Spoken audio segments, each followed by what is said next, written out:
This is going to be a long one, and it's going to be a tough one, okay? We're talking about this Sewol tragedy, the sinking of this Sewol boat. Now, two 16-year-old students from Danwon High School, they made headlines. There were some rumors that they were dating. There were some rumors that said, no, they were just close friends. But most of the students that knew both of them personally said, they barely knew each other. I don't even think that they had a class together. Most kids said that was the extent of their interaction, just passing each other in the hallways. Yet the two of them found each other alone in a room, in a boat, terrified. I mean, they're watching the water starting to pool on the ground, and they didn't know what to do. I'm sure they were frantic. I'm sure that there were a lot of things going on in their minds. I'm sure that they were trying to comfort each other. But eventually, everything goes black. A civilian diver would later find both their bodies alone in that room, and their life jacket cords were still tied together. He remembers how he had to separate them because he physically couldn't bring up two bodies at once, and he recognized that in their last moments, maybe these two kids knew each other, maybe they didn't, but in their last moments, they didn't want to be alone. So they tied the strings of their life jackets together till the very end. And he said, I started crying thinking that I didn't want to separate them, but I had to. He said it was one of the hardest rescue dives that he had ever endured in his entire life. He would never forget some of the stuff that was seen. Other students from the same high school, Danwon High School, faced similar fates. A female student was seen throwing a chair at a window, a glass window, and she's hurling this chair with as much force as she can muster. She would go as far back as she could, and then she would throw it with all of her strength, and it would just clunk onto the window and fall back down. She wasn't angry, but there was just pure desperation in her eyes. She could see on the very other side of this window were rescuers. They saw her, she saw them, and they did nothing but stare at her. What? Why? We're going to get into it. I mean, this rescue, I don't even think you can call it a rescue. She realized that these people, these rescuers, they're not here to save her. All the people that she thought would be responsible for her safety, the captain of the boat, the rescue teams from the Korean National Coast Guard, they all abandoned her. They were watching her through the window, and it was very clear to her in her last moments that she was being left to die. Imagine these are the very last realizations that you have in your life. April 16th, 2014, the Sewol ferry capsized off the coast of South Korea. There were 476 passengers. Most of them were high school students around the age of 16 years old from the same high school. They were on their way to Jeju Island when their boat started sinking on one side. And when a giant boat that carries 500 passengers, when it starts sinking, it's not something that goes unnoticed, nor is it something that happens very quickly. Soon, nearby boats and vessels and even countries start giving out lending helping hands. The Japanese Coast Guard asked if South Korea required assistance because they were right there. The U.S. Navy had a massive vessel stationed nearby and offered to rush to the scene to help with rescue efforts. South Korea denied all of their requests. They told news outlets that they had everything under control, that they were operating a full-scale rescue operation, and that majority of the passengers had already been rescued off the boat and they're being rushed to safety. Wow. South Korea told the world, hey, guys, these are our kids and we're going to do everything to save our kids. But that could not have been further from the truth. The Sewol ferry tragedy in South Korea would lead to the deaths of over 250 high school students, over 300 lives in total. It would lead to the president being impeached, the prime minister resigning, the Korean Coast Guard being disbanded, multiple high-profile arrests, a billionaire suspicious suicide, a helicopter crash, hunger strikes, and a vice principal of a high school found hanging from a tree in the woods, dead. So let's get into the tragedy.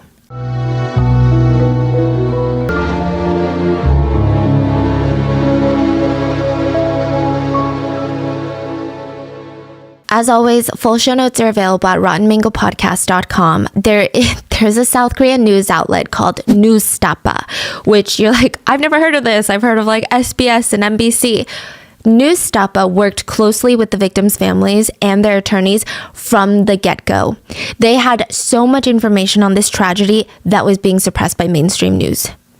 They were the only ones that were standing up when everyone else was silent. It's estimated and kind of surmised that without them, most of the evidence, most of these testimonies would have been completely lost. They would have never been used. So that was my primary source because they worked directly with the families to get the truth out there. And, this isn't just a tragedy. It's a full-scale cover-up with the president, the most powerful person in that country, working with the media. So please go show support to Newstapa if you can. And with that being said, let's get into it. The parents of Tanwon High School are getting bombarded with calls. Phone calls, text messages, voice memos, pictures are being sent to them. And it was like a parent's worst nightmare. Think about your 16-year-old kid aboard a boat on a school field trip, and they're sending you cryptic text messages like, "Mom, I'm sending you this because I'm scared I might not be able to say it later. But I love you." And you're like, what's going on? You're like on a field trip. Another kid sent, "Hope we can meet again alive." Another student said, "If I've wronged any of you guys, please forgive me." The parents start freaking out, but they're told by their kids that, "Hey, Mom, Dad, the boat is sinking, but rescue efforts are on their way. I think everyone's got it under control. They told us to stay in our cabins and put on our life jackets." Many parents told their kids, "Okay, well, stick with your friends. Don't be alone. Don't wander out alone. And good, that's good. They have everything under control. Just keep calm and do what they say. Do what they say. If you listen to them, everything will be okay." These words will haunt the parents forever. A lot of them couldn't even face living with the guilt because so many children would die from listening to what they said, from listening to what the captain told them to do. The ferry sank April 16th of 2014, but the story starts the day before on April 15th of 2014. So the students at Tanwon High School, this is like their annual trip to Jeju Island. They considered it a rite of passage, like a tradition for everyone. Every single high school student it's the sophomore class. They're so excited for this because, for one, their parents aren't going to be there. It's just their class and a couple of teachers. And I mean, just imagine the adrenaline and all this planning that goes into something like this. Any inconvenience that day that would have otherwise bothered the crap out of them, it didn't bother them anymore.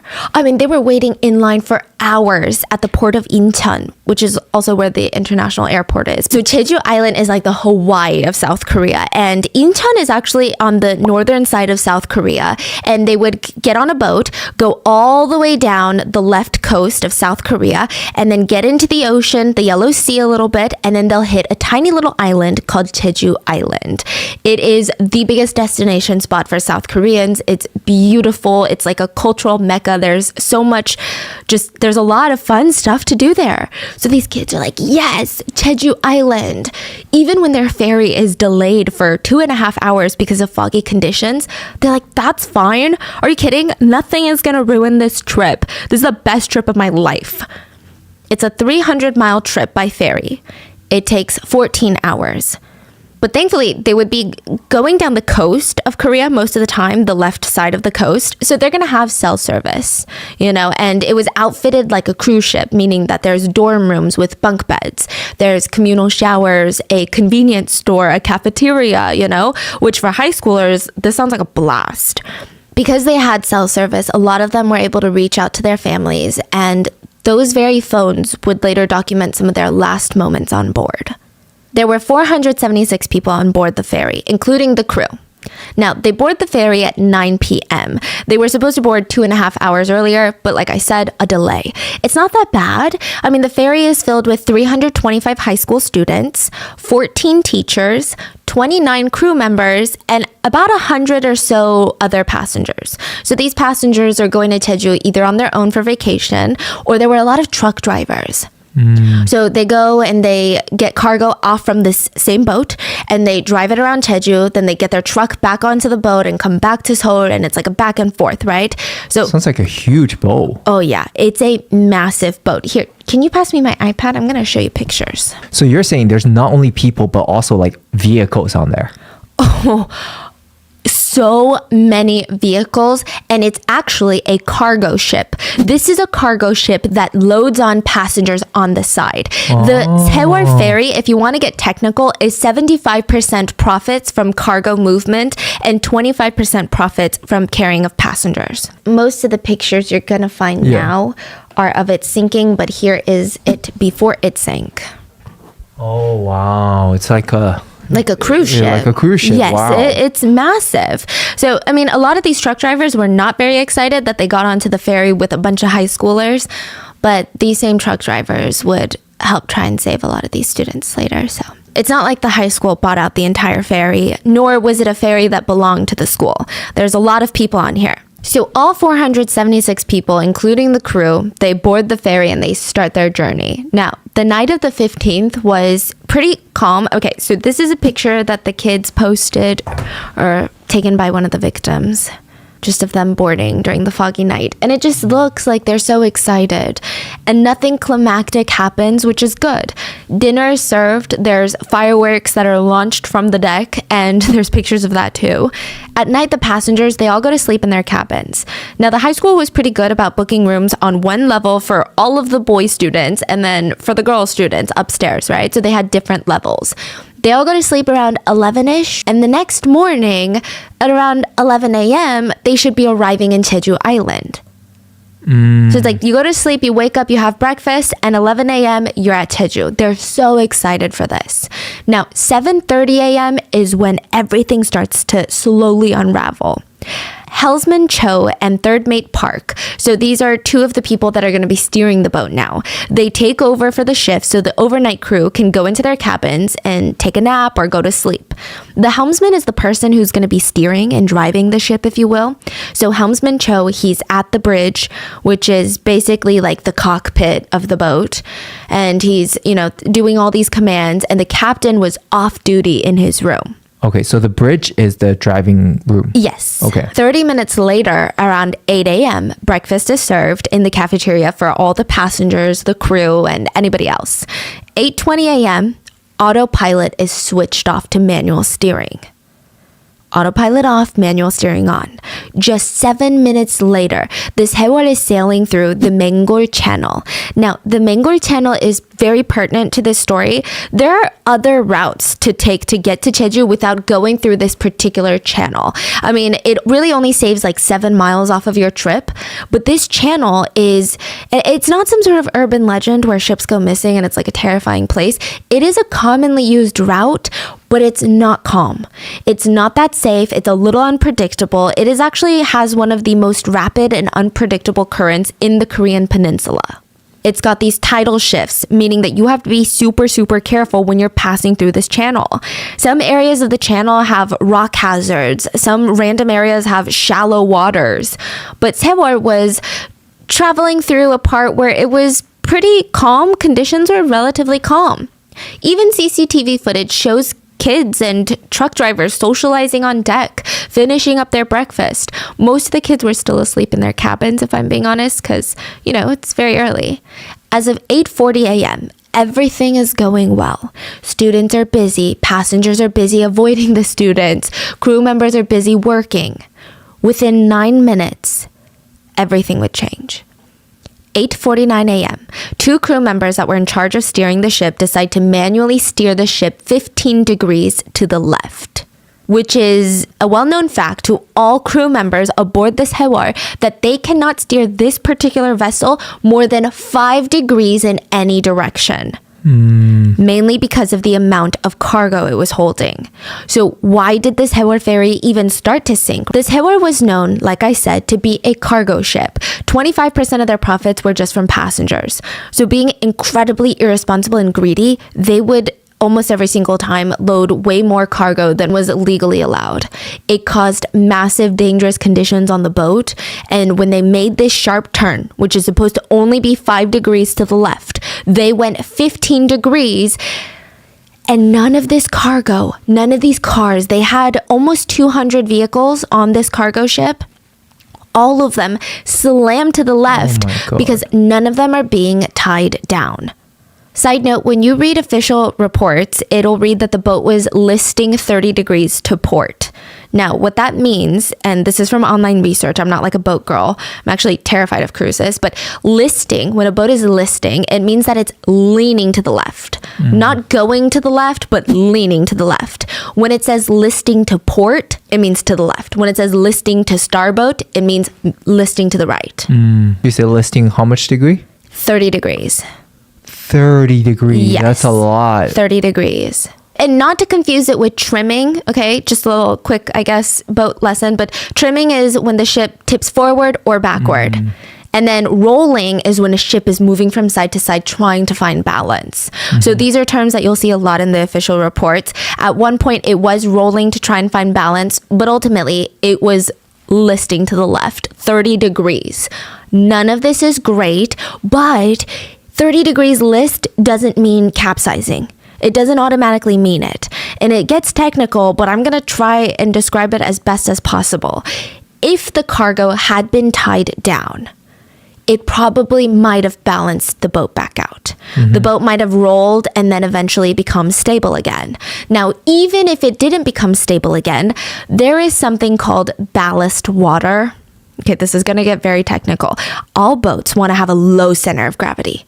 The parts closest to the water needs to be the center of gravity. So did you know most boats are filled with water?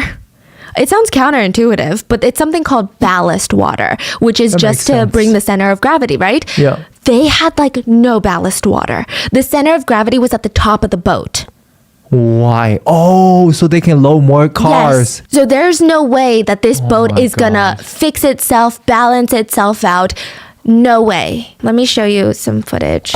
You know, I can't envision it as, you know, sometimes you throw a boat on the water, it will float. And then I'm just imagining the like filling that boat to the brim of sinking and floating. Yes. So it's like anything moves, it will start sink. Precisely. That's literally what this boat is doing. This is from Black Box when the boat leaned initially.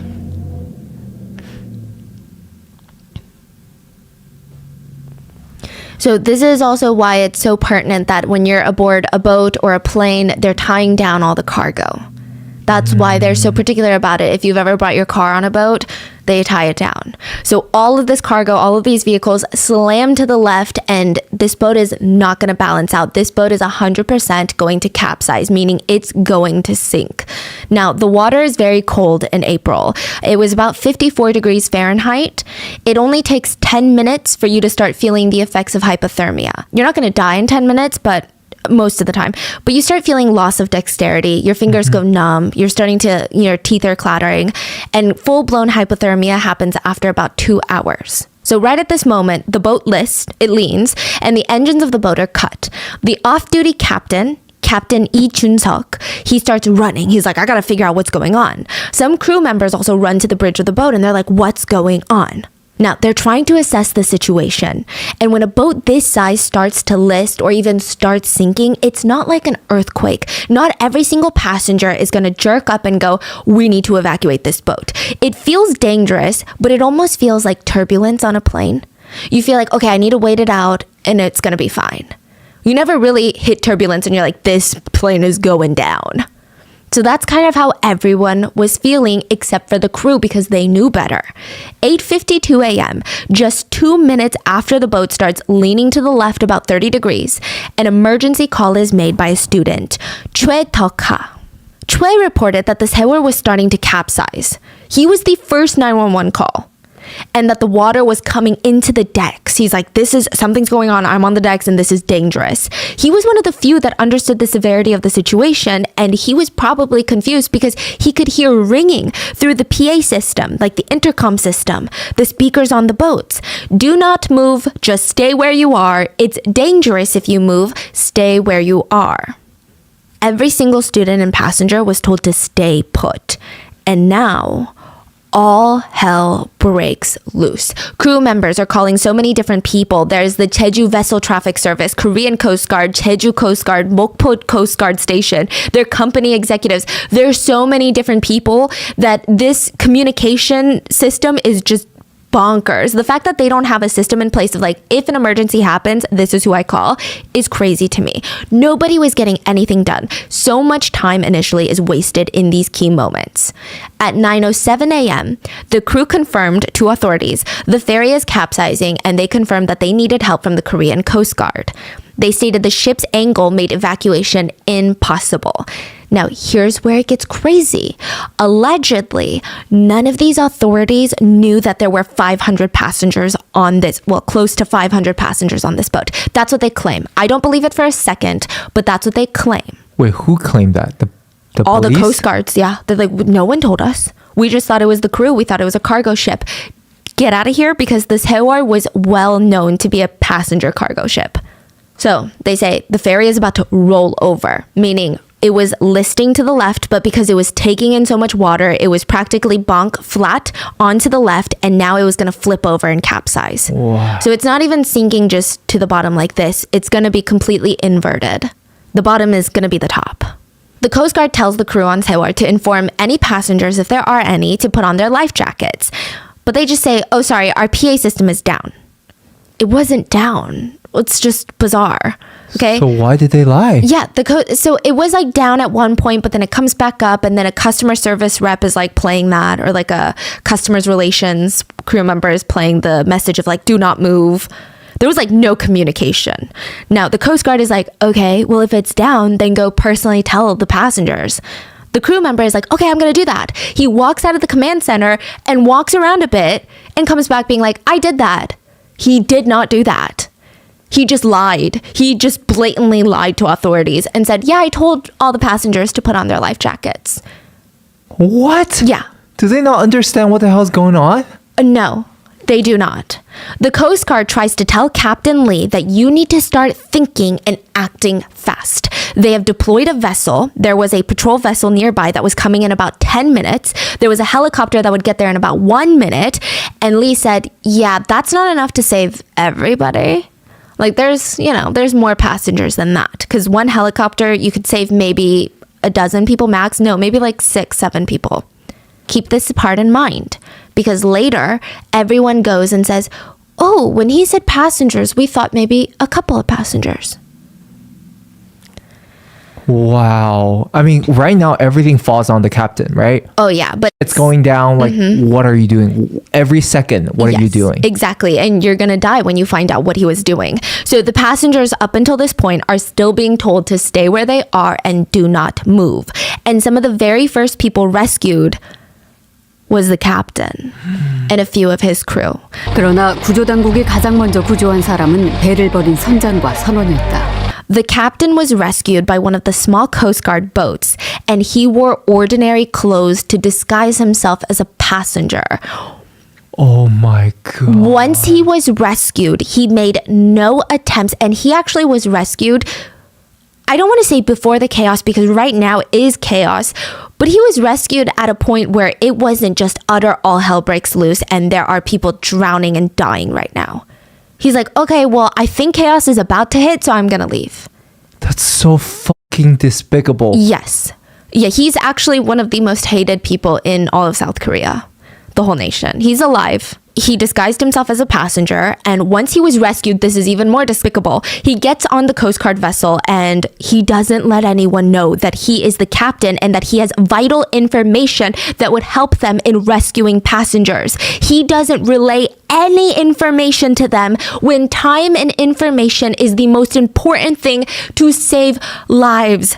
He made no attempts to tell them how many passengers, where they were, what the PA system was doing. He did none of that.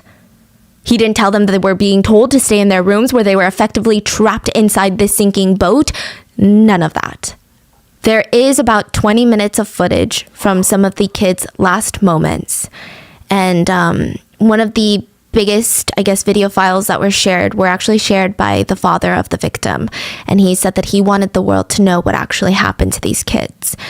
So it was filmed by a Park Soo-hyung and Kim Dong-hyup. They were both 16. Best friends. They were both on the level 3 of the boat, which is where most of the male students were dorming. These rooms had bunk beds, about 4 boys per room.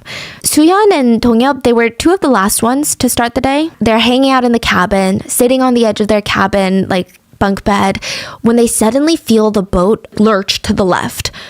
And at first, everyone's confused, but like I said, it feels like airplane turbulence. They're not freaking out yet.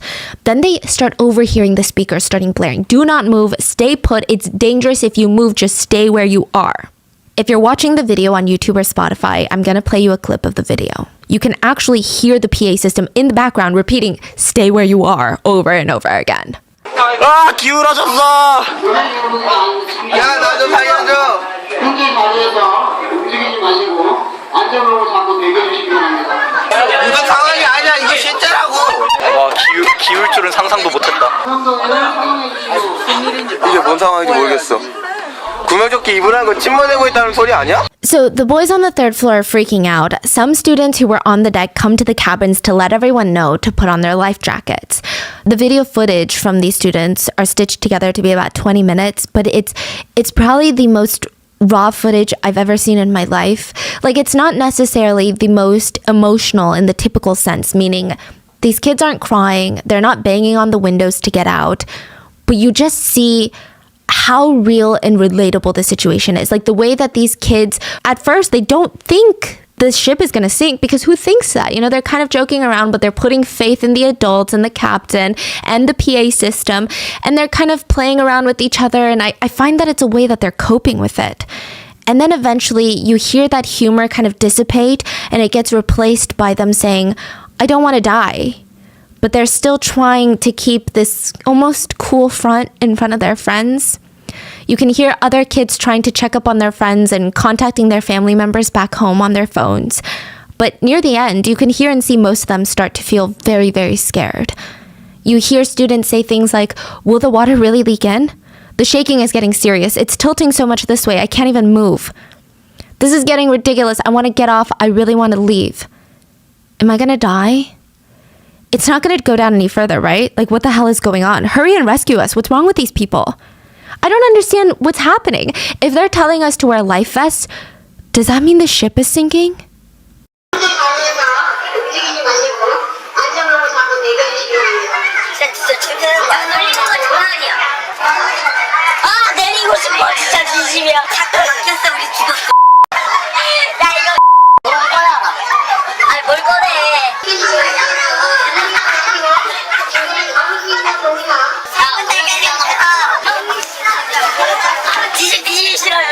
엄마한테 전화해볼까? 어떻게 없어? 나도 집안 고장났어. 피한 게 없어요. 나 일단 엄마 아빠 사랑해요. 내 동생 어떨 거야? 내 동생 말은 절대로 다 수련회 가. 오빠처럼 되기 싫으면 알지? 제발 살려줘. 엄마 사랑해요. 아빠 사랑해요. 둘 다 사랑해요. 센세 어딨어? Near the end, one of the students even screams, let me live. Who's going to take care of my mom and sister? Let me live. And now all throughout this, you hear the PA system in the back. Dear passengers, a guidance announcement. Those of you who are inside the ship, please do not move. Try to find a pole you can hold on to. The kids also note that they start smelling something very bad. They wonder out loud if it's gas because it smells like boiled eggs, which is typically a gas leak scent. Who's talking in the system? Just, it's like an automated message. Oh, Yeah. Nobody's even like talking. No. Oh, yeah, no. Most of the crew are like, bye. Here's a button, they press a button, Yeah. and then they dipped. And it's very heartbreaking because you just hear that playing while these kids are repeating, we don't want to die. So more phone calls were placed between passengers and police. The students are even telling the police, please, the ship is sinking. I don't want to die. We've been told to stay put. We're not supposed to move. Another student can be heard saying, really, once the water starts coming in, we really got to get out. And another student says, no, like it says we shouldn't move. There are a few things to gather from these students' last moments. They're trying to stay strong. They're trying to keep each other company. And if you listen and you speak Korean and you listen to the whole clip, a lot of these kids are thinking about their families, or a lot of them are asking, wait, has anybody checked on the girls on the other floor? Or has anyone checked on the teachers? Like, trying to see if their friends and even their teachers are okay. Some of them were joking around that this was the Titanic and sang the theme song, which I saw a lot of like old people be like, what's wrong with kids? But that's how they cope. They followed the rules. They followed the advice of the adults who they believed were doing the right thing. So they stayed put. They trusted the captain. Even teachers were going around dorm to dorm to make sure that these kids didn't go because they thought, again, it was in the best interest and the safety and welfare of the children for them to stay put. One student texted his mom, "Please, if I don't survive, Mom and Dad, I love you." Another one texted his parents, "Mom, Dad, younger sister, I love you guys so much, and please don't ever let my little sister go on a school trip ever." These are some of the kids' last words. So, key points. They're told to stay in their cabin. They're told not to evacuate or come to the deck. They also noticed that some of the zippers on many of the life vests were broken. Not only that, but one of the boys said, "I just discovered something really horrible. This life vest says it was made in 1994. Here, look, it's written in the back. Made in 1994. They didn't even have enough life vests to go around. So a lot of the kids were sacrificing life vests to each other and to their friends. They were asking if the teachers and the girls all had life vests. The videos were captured on Kim Dong-hyup's phone, and he would not make it out alive. So while this is the situation inside the boat, mainstream media at the same time, like imagine this is happening at the same time. Please, just the irony of all of this. Mainstream media starts reporting that all passengers have been rescued. It sounds stranger than fiction. I don't even know how to explain to you what they thought that they were going to get out of this, what the politicians thought was going to happen when this all came out to be lies and false. But it's insane. If this happened in a movie, it'd be unbelievable. There were reports that all passengers were rescued. Danwon High School parents let out a sigh of relief. Oh my God, okay. That cryptic text, "My child is fine." They're probably not responding to my texts or my calls because they're probably on like a Coast Guard vessel right now and they're busy, but that's fine. They start noticing something fishy though. They're trying to get in contact with their children, no responses. They contact other parents and they're like, "No, we also haven't gotten any responses." And when they watch the news very carefully, the numbers aren't adding up. And it's not like some sort of conspiracy, but the government would report that they rescued all the passengers. Then a little bit later, they'd be like, "Okay, well, we have rescued majority of the passengers." Then it'd be like, "Oh, and these are not the exact figures," but it would be something like, "We rescued 200 passengers." And then later they'd be like, "We rescued 150 passengers. So which one is it? Who are you rescuing? How do you unrescue people? You're a powerful nation and you can't even do basic arithmetic? Like, what's going on?"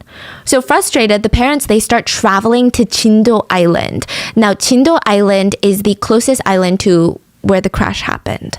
Not Jeju Island. Chindo Island is very close to the southern tip of South Korea. Jeju Island, you'd have to go further out into the Yellow Sea. The parents all decide to use the Chindo gym to be their coordination place. And I truly don't even know how to explain what I'm going to say next. But first of all, the people organizing this gym to make sure everyone is in the right place were the parents of the children on the boat. They arrived, there's no organization, it's chaos, so they take it upon themselves to make sure everything is organized. Not the Coast Guards, not the local officials, the police, the parents take charge.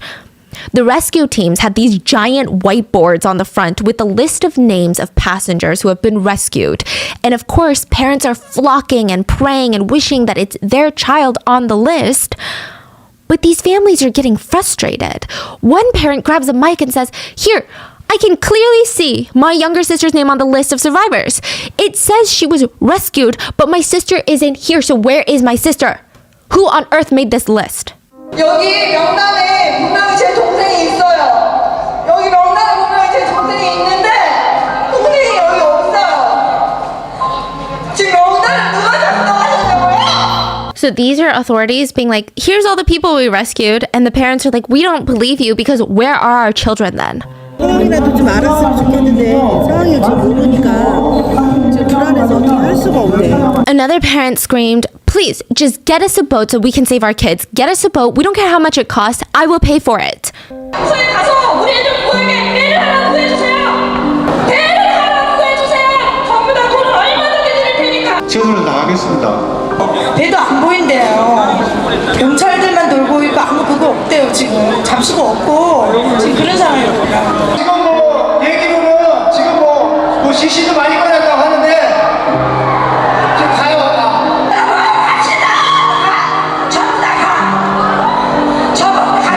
Another one said, I feel like the parents, including myself, are here waiting for our children to die. We want an answer from the person in charge. Why are orders not going through and nothing's being done? You guys are clearly lying and kicking responsibility to others.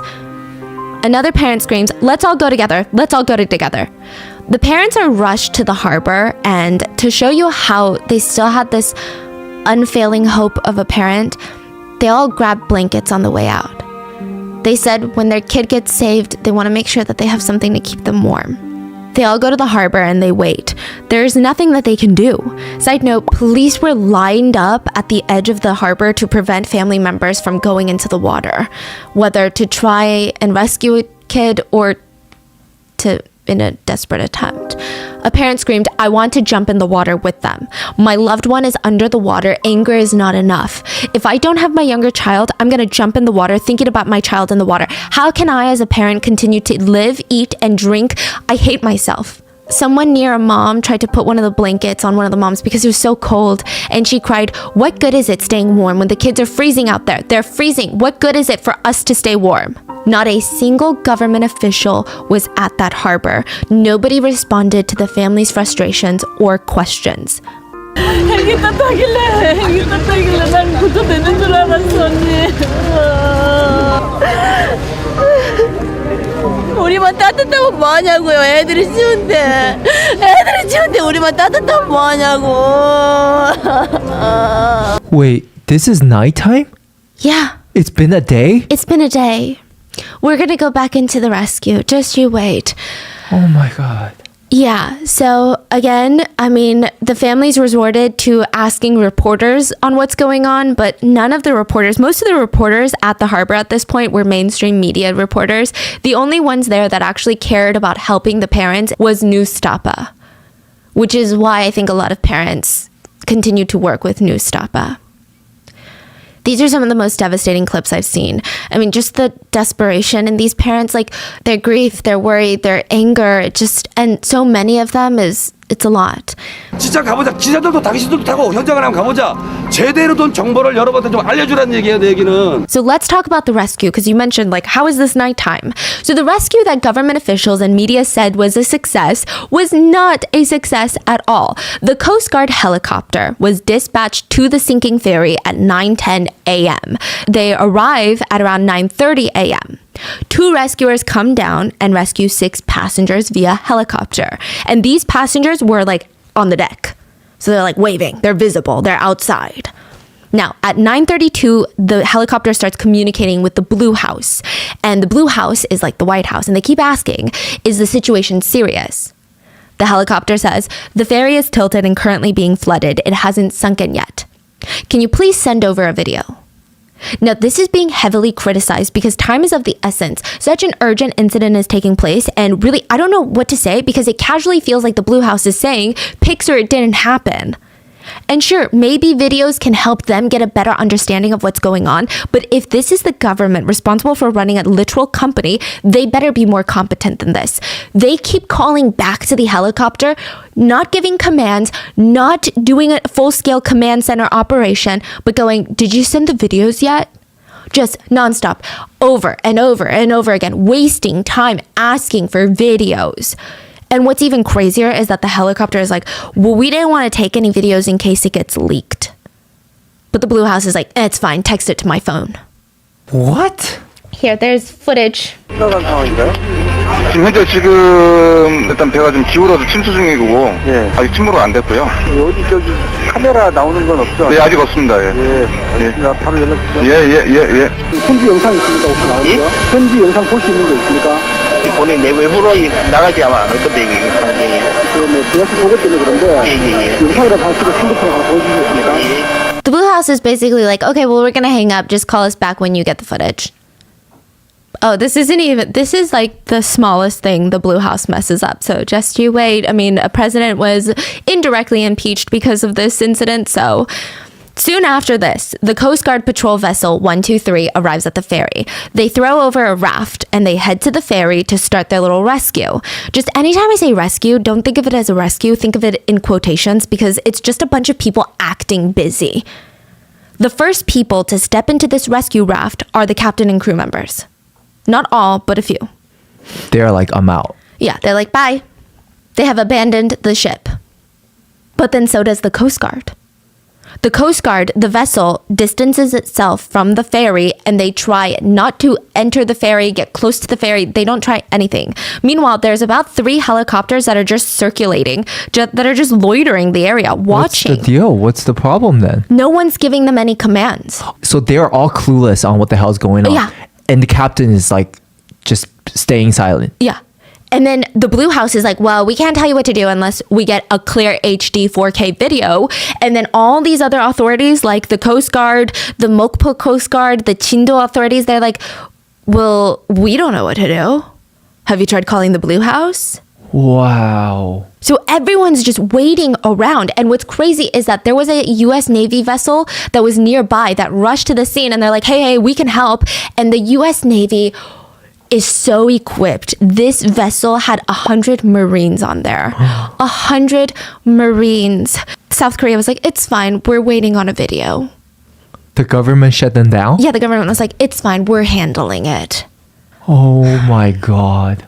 I'm going on a little side note, but another rant. The US vessel, the Navy vessel, actually had helicopters on the vessel and they had launch pads. So basically, they didn't have to go back to land to bring survivors. They could just go back and forth to their vessel that's parked very close to the sinking ferry so they could save an insane number of survivors. 1 or 2 helicopters could just do nonstop back and forth in such short time.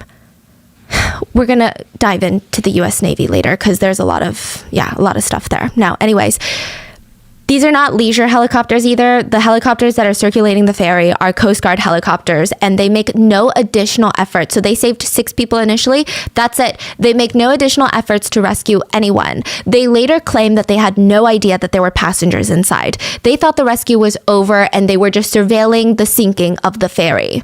To sum it up, the rescue teams were just rescuing anyone that comes to the deck where you can visibly see them, but every single passenger was told to stay in their cabins. Oh my God, I cannot even imagine what that captain was going through at that moment. But we can't even imagine it because I don't think any of us have such little empathy for human life. Yeah, like when he got out, does he think that all the kids are going to come onto the deck eventually, or does he think the Coast Guard's gonna break in? Yeah, is he knowingly making a decision? It's like, whatever, I just gotta save myself. Let them die. Okay, my speculation is probably the last one because I imagine if rescue efforts were made, he would be the last one rescued because that's kind of how it is in maritime communities. But maybe he thought there is a bigger chance he might die. Because I don't know what he was thinking, genuinely. I can't even guess. No one is saving anyone unless they're visibly out on the deck, like waving their arms around in these bright red life jackets. Like I said, the problem is nobody was told to come out onto the deck. The helicopters again claim that they had no reason to believe that there were passengers inside. One helicopter Coast Guard officer, even during an interview, complains, rescue's hard. Because you tell a person that you're rescuing to watch their step, and they don't watch their step, even if you tell them to. 옆에서 말을 해도 안 들고 하물며 보통 올라갈 때 조심하라고 자세 차랍니다. 그러니까 그거는 알겠는데 그 사람들 상황은 알겠는데 지금 구조팀에도 구조를 하시는 입장에서는 제주 있는 확인해야 되는 인구 같은 데 아닌가. 제가 물어본 것 같아요. 근데 답변이 없죠. A new step is like, that's not the point here. That's not what we're talking about. We're talking about the fact that you circled around the sinking ferry and made no attempts to save anyone. They're like, we didn't know there was anyone to save. It's like, why would you even bring that up? It's so bizarre. Nobody asked. Now, the annoying part is the helicopters that are circulating were talking separately with the Blue House. The giant vessel from the Coast Guard was speaking separately with the Blue House as well as the Coast Guard. There was no coordination. It seemed like everything was all hell breaks loose. Nobody knows what they're doing. Blue House is still asking for videos, and the only people that do something to save human lives. Do you see all these little boats? Those are civilian boats and fishermen. No way. They are the ones that took action. They are risking their lives, pulling up straight next to this capsizing, ginormous ferry. And it's very dangerous to get that close to a boat that's capsizing, especially with boats like this. And they're pulling people out of the water. One of the fishermen, Hyun, in the blue boat, He said he saw the boat listing to one side from afar, and he realized that it wasn't balancing itself back out. So he rushes over. He starts rescuing passengers that were jumping into the cold water, and he said it was hell. It was agonizing. There were a lot of people, not enough boats. The people in the water are yelling for help. The ferry was sinking fast. He said he had no idea of how many people he saved, but he was told he saved about 25 people. He said, but I don't know for sure. The people that were trapped inside the ferry couldn't come out. They were just trapped inside the ferry. If everyone was saved, maybe I would feel proud of myself. But there's grieving parents out there, so how can I feel proud? Even though he's one of the civilians saving passengers while the Coast Guard is doing nothing, he lives with guilt for not saving everyone. What's frustrating is when the ferry starts to list, if the captain had ordered everyone to put on a life jacket and get to the dock where they're visible, the likelihood of every single person surviving was incredibly high. The amount of vessels nearby, not just civilian boats and fishermen, but the Coast Guard ships, the US Navy vessels, I mean, the resources of that US Navy vessels, like I said, multiple helicopters, landing decks of the helicopters, over 1,000 Marines ready to assist in air, sea rescue. 1,000? 1,000. Sorry, did I say 100? You say 100. 1,000. 1,000 Marines. That's how big the US Navy vessel was. Wow. 1,000 Marines. And I know I'm American, so it might not mean anything because it's just patriotism. But if I'm in the water somewhere, I want these Marines to save me. And America and Korea are on really good terms, so I don't know why they declined for help. But a lot of people think it's President Park was known to have a big ego and was very, very self-conscious about international relations, but not in the way that you want your president to be. Not in the way of like, oh, of course we want good international relations, but wanted to look good is all she cared about. So the US Navy vessel just loitered around waiting to be used at any given moment. They're like waiting to be called in because, you know, it'd be a shit show if they just went in there. But the call never came. The rescue could have been so successful, and these Marines are specifically trained in air-sea rescue. No way. The Korean Coast Guard, they were more like patrol people. They patrol to make sure that there's no illegal fishermen from other countries fishing in their seas. Most of the Korean Coast Guard was on a job to look for illegal Chinese fishermen, literally. That was their job. So the US Navy, why were they not used? I still don't understand. So one thing that you notice that's a problem is that all of these officials who get paid by the state, by government tax dollars that the civilians pay, they don't want to be the ones to make the call. They don't want to be the ones held accountable. So everyone keeps pushing responsibility onto each other. And that's what resulted in so many of these different vessels and helicopters just waiting around while people are dying. But there are heroes in this story. So do you remember the first emergency call made was by a student, Choi? Mm-hmm. He stayed on the phone with emergency services, trying to give them the exact location of the sinking ferry.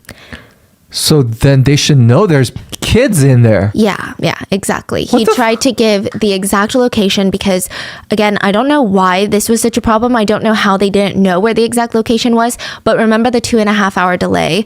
I guess they were thinking the boat was closer to Jeju because they didn't factor in the delay. But they were closer to Jindo Island, so it was a mess.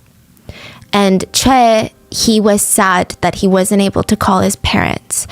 The information that he was able to provide to authorities was very crucial.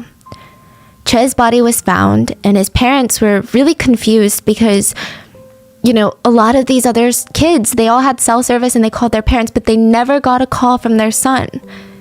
They were later told that he was the one on the phone with emergency services. And they said, you know, it made sense. We're just so proud of him, and we think that God brought our boy into this world for this purpose, to try and save people. While Captain Lee and a few of the other crew members escaped, there were some crew members who refused. Park Ji-yeon, Chung Hyun-sun, and Kim Gi-won, they stayed aboard the ferry to help the students. All three went down with the sinking boat. Park Ji-young was the youngest part-time worker of the crew. She was just 22 years old. I mean, she's barely older than these high school students. 2 years prior to this, her father passed away and her mom didn't have enough money. So she dropped out of school and started working. She was one of the first to have an easy escape. She was like near the dock. She could hear the kids though, and the PA system was still telling them to stay put. So she runs to the ship, took off her life jacket, gave it to a younger kid nearby who didn't have one. And like I said, she's basically a kid herself. She starts stumbling, running as fast as she can through the halls and yells for the students to evacuate. She's handing out life jackets. She tells them to jump ship. She guides some 50 students to the civilian fishing boats who lift them out of the water and into the boat. One survivor remembers grabbing Park's arm and saying, okay, just come jump in the water with us. Like, you don't have a life jacket, but I'm going to hold your arm. And she said, after saving you guys, after saving the rest of them, I'll get out. Crew goes at last. And then she just disappeared again to save more kids. She kept going, and the last time someone saw her alive was going deeper into the water where it was already chest level to see if there were more students. Her body was later found floating face down. Still no life jacket. Even in her last moments, she never wore one because there wasn't enough life jackets for both passenger and crew. Two other crewmates, Chung Yeon-sun and Kim Gi-won, they refused to escape with cowards. They wanted to save the kids. Chung and Kim also could have been very easily rescued, but they decided to go back down and help the children. They were both 28, and they were actually getting married later that year to each other. Their bodies were later found as well, and they had spent their last moments saving children. These 3 part-time crew members would formally be recognized by the government as national martyrs, because it was just such a stark contrast to the captain and the crew. I mean, most of the crew who were among the first to abandon the ship. Young Dae-hong was another crew member that went down with the ship. He's 45 years old, and he called his wife, and he told her, "This is where you need to find the savings for our teenage son's college tuition, okay?" And when she tried to plead with him, he told her, "I love you, but I can't talk. I have to go save the kids." His body was found a month later, and his face was unrecognizable, and there was a walkie-talkie found near him. Soo-young was a young teacher, and it was her second year teaching at Tanwon High. She was very young, and it was her first year on the school field trip. When the boat started sinking, she texted her mom, "Mom, the ship is sinking." Her mom called her and was like, "Hurry, put on a life vest," and she responded calmly, "Mom, the students are all wearing life vests," indicating there weren't any more for her. She texted her boyfriend after this and said, "I'm sorry, there's no more life vests. Thank you, and I love you." And he calls her and she says, "I can't, I'm sorry. My battery is low and some of the students still need to call their parents." Her last words were, "I love you, thank you," to her boyfriend. Another teacher was Ko Chang-suk, and Mr. Ko was a PE teacher. Oh my god, this picture. This is the PE teacher. He was a PE teacher for the last decade. And at his old job, before he got to Tanwon, there was actually a fire in the school. And he was given like an award by the school because he ran in head on into the fire to save students from the burning fire.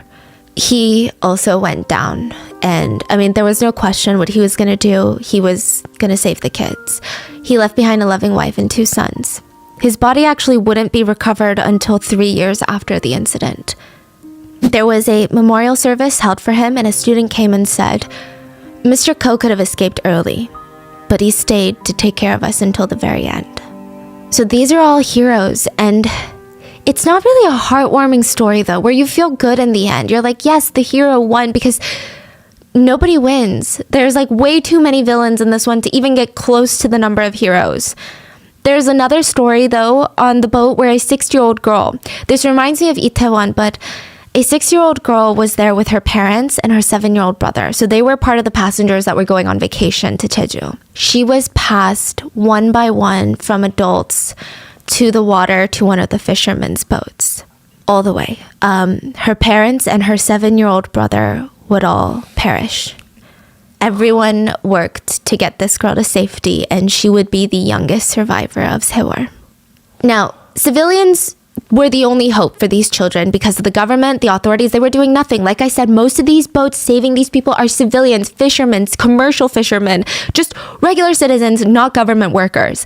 But many civilian divers who saw the news said they were gearing up to volunteer as rescuers. These are like professional divers who have been doing this that want to volunteer to save these kids, right? They know the dangers. They're gearing up, they're coming from Sewol and all these places. But then the news starts flooding that everyone has been rescued. So they're like, oh, okay, I guess I don't have to go. Like, why would I go into the water if everyone's already rescued out of the water? And it wasn't until hours later there were these like rumors and these kind of like fishy things that these volunteer divers were even picking up on. Because, you know, these are people who know how to dive, and the way that the news was reporting these rescues just didn't sound right. So they're like, why don't I just head to Chindo Island and see what's going on? Maybe they need me, maybe they don't. I mean, at least I can try, right? So many precious hours were lost because these civilian divers didn't go at the time, because, I mean, nobody's blaming the civilian divers here. They're risking their lives to save others. But the fact that they thought everyone had been rescued, it's just so frustrating how grossly mishandled this was.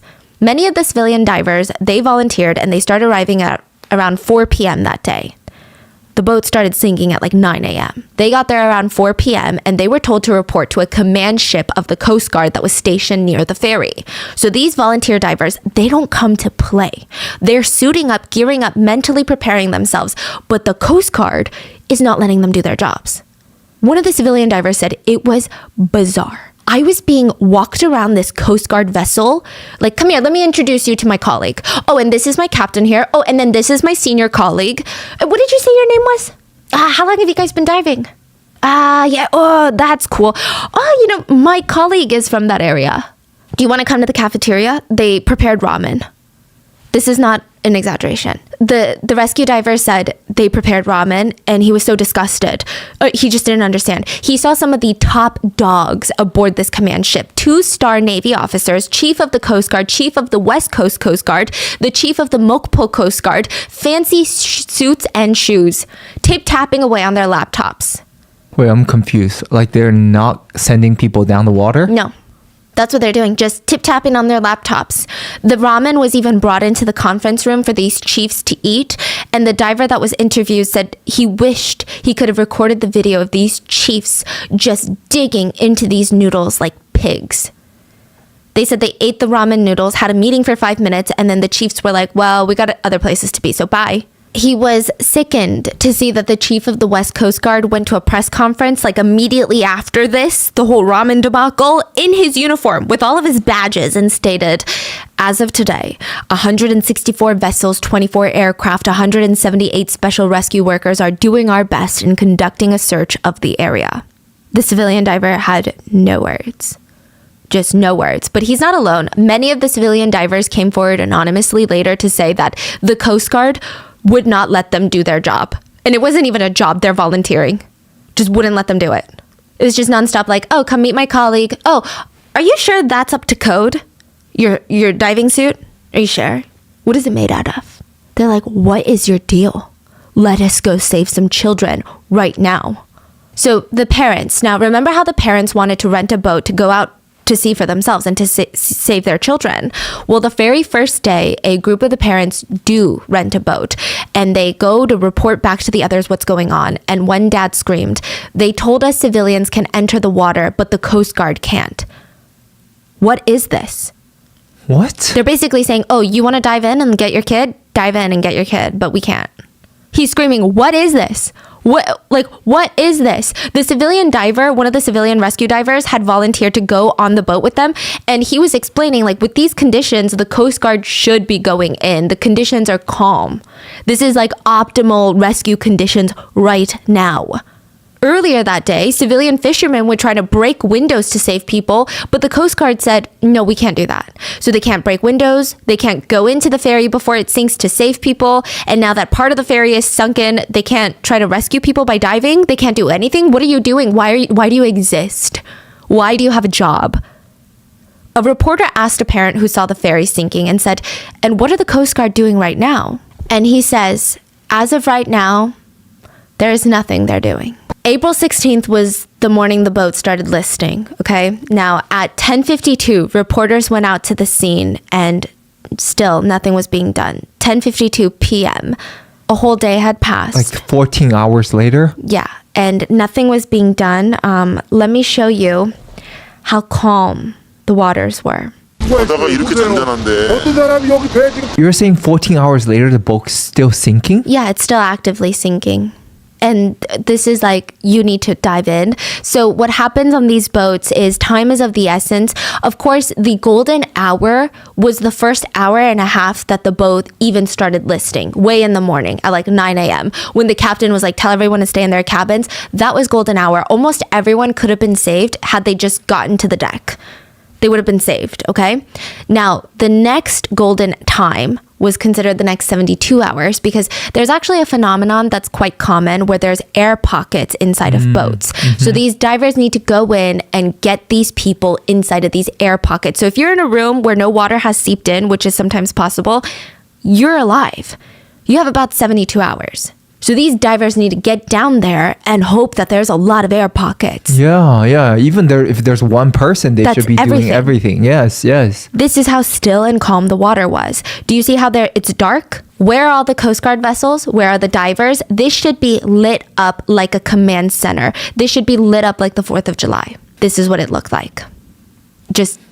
It's the most peaceful water. There's no waves really. Nothing. No one's out there.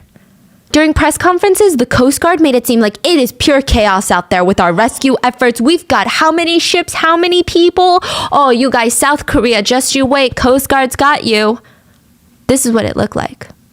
They said the water was as calm as a lake. There wasn't a single wave, but nothing was being done. You could still see the ferry. It hadn't fully capsized yet. There were no rescue efforts. I mean, imagine the anger of the parents seeing that and they can't do anything for their children. They were yelling at their boat to the Coast Guard, do something. They screamed, they're alive, you have to rescue them. The Coast Guard never responded. All they did was circle the Sewol ferry over and over. What's their excuses now? They said that they had to survey the area. That's like the thing that they constantly say in this whole tragedy is they needed to survey the conditions. They needed to make sure they could go in. I don't get it. Who's in charge? I'm so confused about this. Every Coast Guard official is saying a different thing, but all of them have the same message of we're doing everything we can, but nobody's doing anything. Okay, so it sounds like there's someone from the top not letting them do something, right? So it's speculated. It's not that they were not letting them do something, but they had no idea how to do anything. The Korean Coast Guard was not trained for search and rescue. They can dive in and pull people. So they're like, we're probably going to die. So they were allegedly just telling the Blue House, whatever you're suggesting we do, we're not capable. We can't do it. Then where's the capable people? But they didn't say we're not capable. They're like, conditions won't let us. The condition is too bad.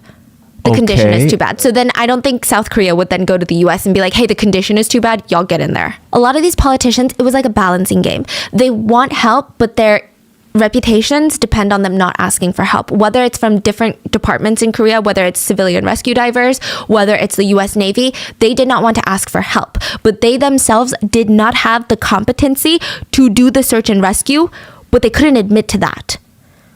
So they're all just shifting blame around. So for President Park, I imagine it's embarrassing that you don't have a team of qualified people to do search and rescue.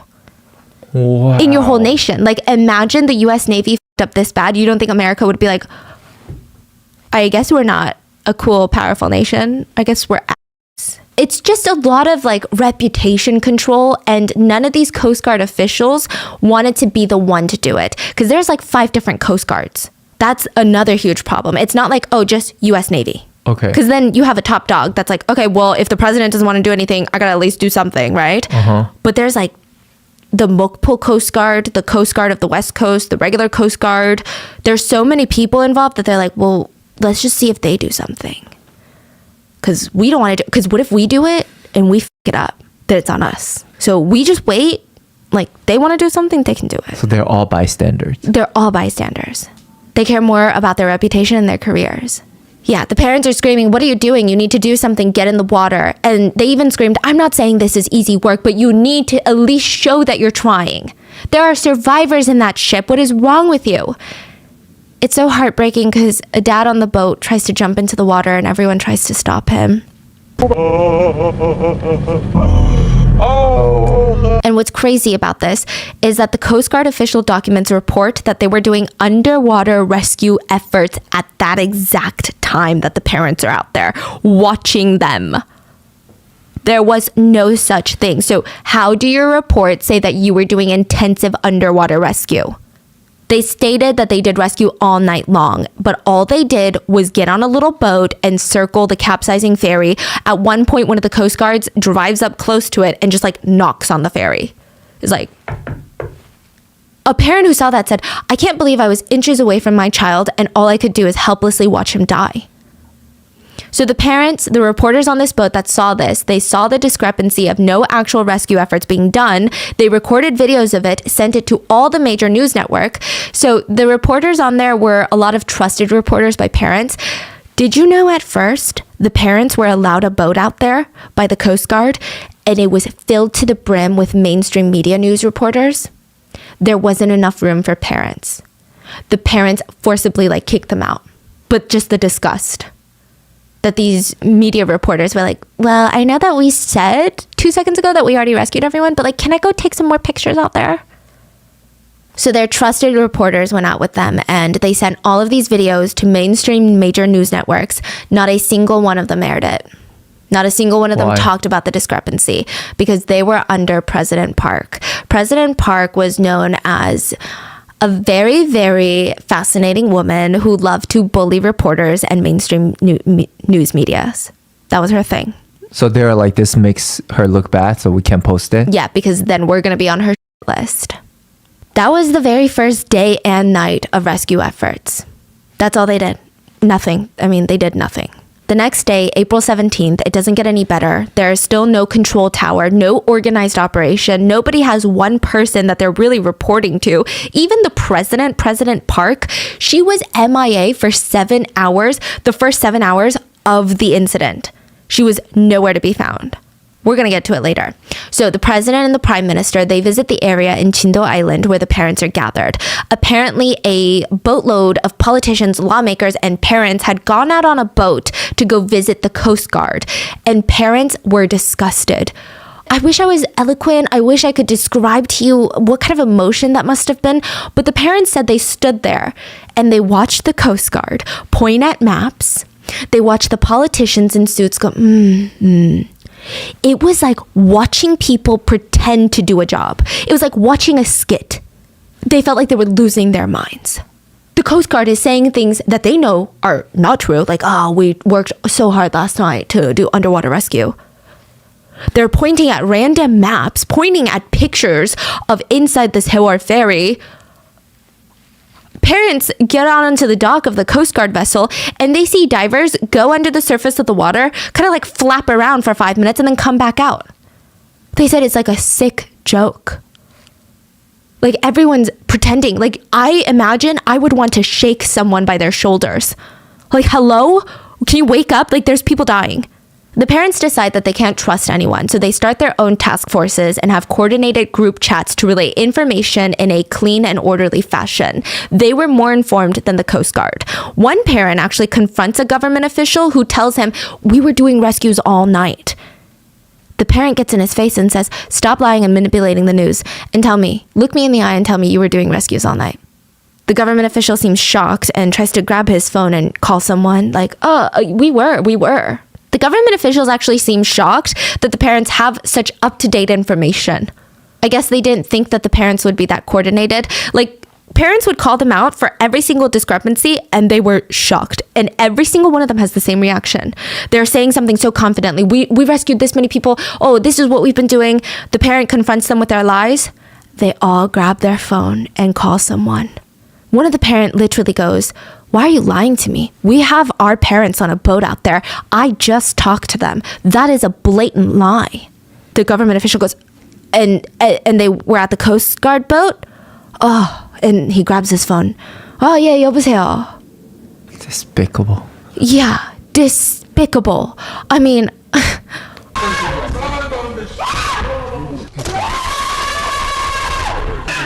Now, at that moment, the prime minister shows up at the Chindo gym, and he's second in charge to the president in this country.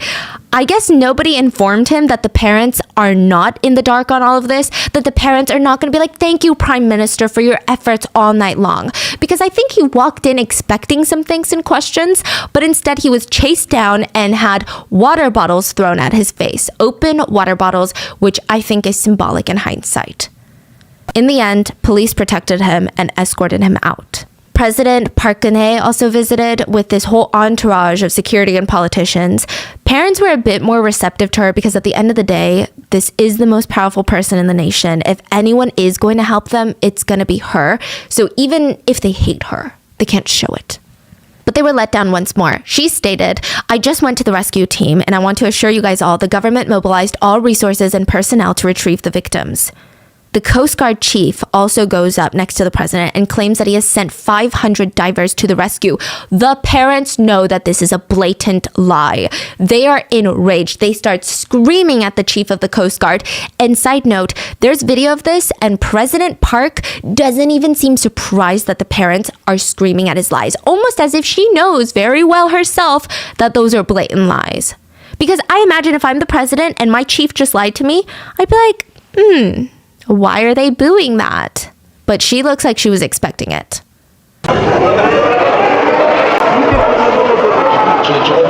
Family said they were straight up stunned at the blatant lies that were being shoved in their face. It was unbelievable. Also, Park Geun-hye starts using this as an opportunity to say that nobody cares about. Like, their kids are still out there, they want rescue teams, and she states, so what we're gonna do with this is an opportunity to conduct a thorough investigation on the cause of the accident and severely punish those involved. That's not what anyone is talking about right now. That was the whole second day of the rescue. The second most valuable day. That's how it went. The third day, April 18th, a lot of developments took place and none of them were good. The Sewol ferry was now fully submerged. Parents went out and they couldn't see the boat anymore and they cried. Government also let a private company step in for rescue efforts. A company called Undyne started to lead the rescue attempts, but it was more of a recovery attempt. It was like a half rescue, half recovery. So there's still a chance that you can live 72 hours in an air pocket, but it was guesstimated that most of the bodies being retrieved would be dead, so it'd be a recovery attempt. Now, they sucked. Undyne sucked so bad. I think that this was just like a government contract bid that won. I don't even understand how they were in control of this. Now, the idea from the get-go was the Coast Guard or someone, since the Coast Guard is useless, would inject air into the Sewol ferry. This is going to help with multiple things. It would hopefully improve its buoyancy, and this is very important because if the boat is fully submerged in water, it's going to start sinking, and divers cannot be in there when it's sinking to the bottom. So they need it to somewhat still be near the surface of the water, makes it easier for rescue or recovery. And if there is human life, injecting air could help those air pockets survive longer. That's what Undyne was here to do. The Coast Guard couldn't do it clearly, so Undyne is here. They should have done this like first thing when rescue started, but the Coast Guard didn't have the tools. So on the third day, they're like, we're bringing in a private sector. Okay, we're bringing in the private sector. Undyne's gonna do this. And Undyne comes in with these massive air compressors. They're old. They're industrial use, not compatible with human life. Meaning if you injected this into a room, you'd probably kill the people in the room. The air is like auto gas air, and they're super old and outdated. I mean, what? But Undyne Marine shows up with these compressors, like with their full chest. They're like, yeah, these are the ones. Like, are you not even ashamed? Not only do they not have the proper equipment, but they also don't have the experience. Again, the U.S. Navy was nearby and offered their assistance once more. They said, we have new compressors, and we also have qualified professionals that utilize these compressors and have done rescue efforts such as this one. They were denied. South Korea said, thank you though. But no. This day also marked the first discovery or recovery of bodies. 3 bodies were recovered by civilian divers, but mainstream media said all of it was due to Undyne. Undyne recovered these bodies, and that makes me so mad because these civilian divers gave up a lot to help. They were not part of the Navy or the Coast Guard. They were moms and dads, corporate employees, professional divers in other industries. They were stay-at-home parents. The only thing that these divers had in common was that they liked to dive, they were good at it, and they wanted to help people. So they left their homes and their families to drive to this southern part of Korea to do the most important dive of their lives. Many of these civilian divers would end up permanently injured, paralyzed, traumatized, depressed, and some would even lose their lives because of this dive. They told each other, minimize shock when you're down there. Shock is no good for anyone. The divers all made a pact to not look the students in the eye. Because once you do that, you will never be the same, and it will make it harder for you to go back down underwater. They talked about how it was the hardest thing. The ones that drowned, they would have to recover their bodies, right? So their families could put them to rest. But there was so much debris in the water, because think about this big ship. There's so much things falling apart. Walls were collapsing and the hallways became narrower than your shoulder width. A lot of them had to squeeze through hallways. Bad weather delayed the use of a diving bell, so they had to use these super flimsy, flexible air hoses. But if they're twisting and turning in there, it could easily snap, break, or it could be folded to a point where they're not getting air anymore. It could get caught in things. It was very, very dangerous. They had to go down in teams of 3, and they would never forget the things they saw. There were bodies in life jackets floating around in the ship now, and the divers had to reach up, grab the bodies, and hug them so that they wouldn't keep floating up. They would find a window that they could break and get rid of all glass and debris. Then they would carefully push the body through the open window so that they could float to the surface. If a body was found without a life jacket, 2 divers, one diver would have to wrap their arms around this dead body, and the second diver would have to pull them through a rope to the surface. The divers said they found many of the students hugging each other, holding each other, or tied together. They said how hard it must have been for those kids. With the cold water rushing in and the darkness coming over them, I thought to myself, why did I even offer to volunteer with this if I can't even save one life? Most of the students had broken fingers. They tried till their very last moment to break the doors or windows to escape, breaking their fingers in the process. After seeing this, a lot of divers would never be the same. Kim Sang-ol, one of the civilian divers, said he was at home when he watched the news, and his diver buddies called him up and was like, you need to get here now. We need to save some kids. So he drove hours from his house in Sewol to the southern coast. He spent 2 months away from his family, risking his life to squeeze into these small openings, these dangerous conditions, to find bodies. They worked in 3-hour shifts. He did it for 2 months? 2 months. 3 hours of rest, 3 hours of diving, 3 hours of rest. But like the other divers, he was having a hard time resting no matter how exhausted he was. The stress of the dives wrecked his body. The anxiety wrecked his body. Finding these water-bloated corpses of children, he said he could never get that image out of his mind, and he had nightmares anytime he closed his eyes. He said, we were touching each of these children with our bare hands as we brought them up. Even now, I can't hold my wife or children. I can't stand skin.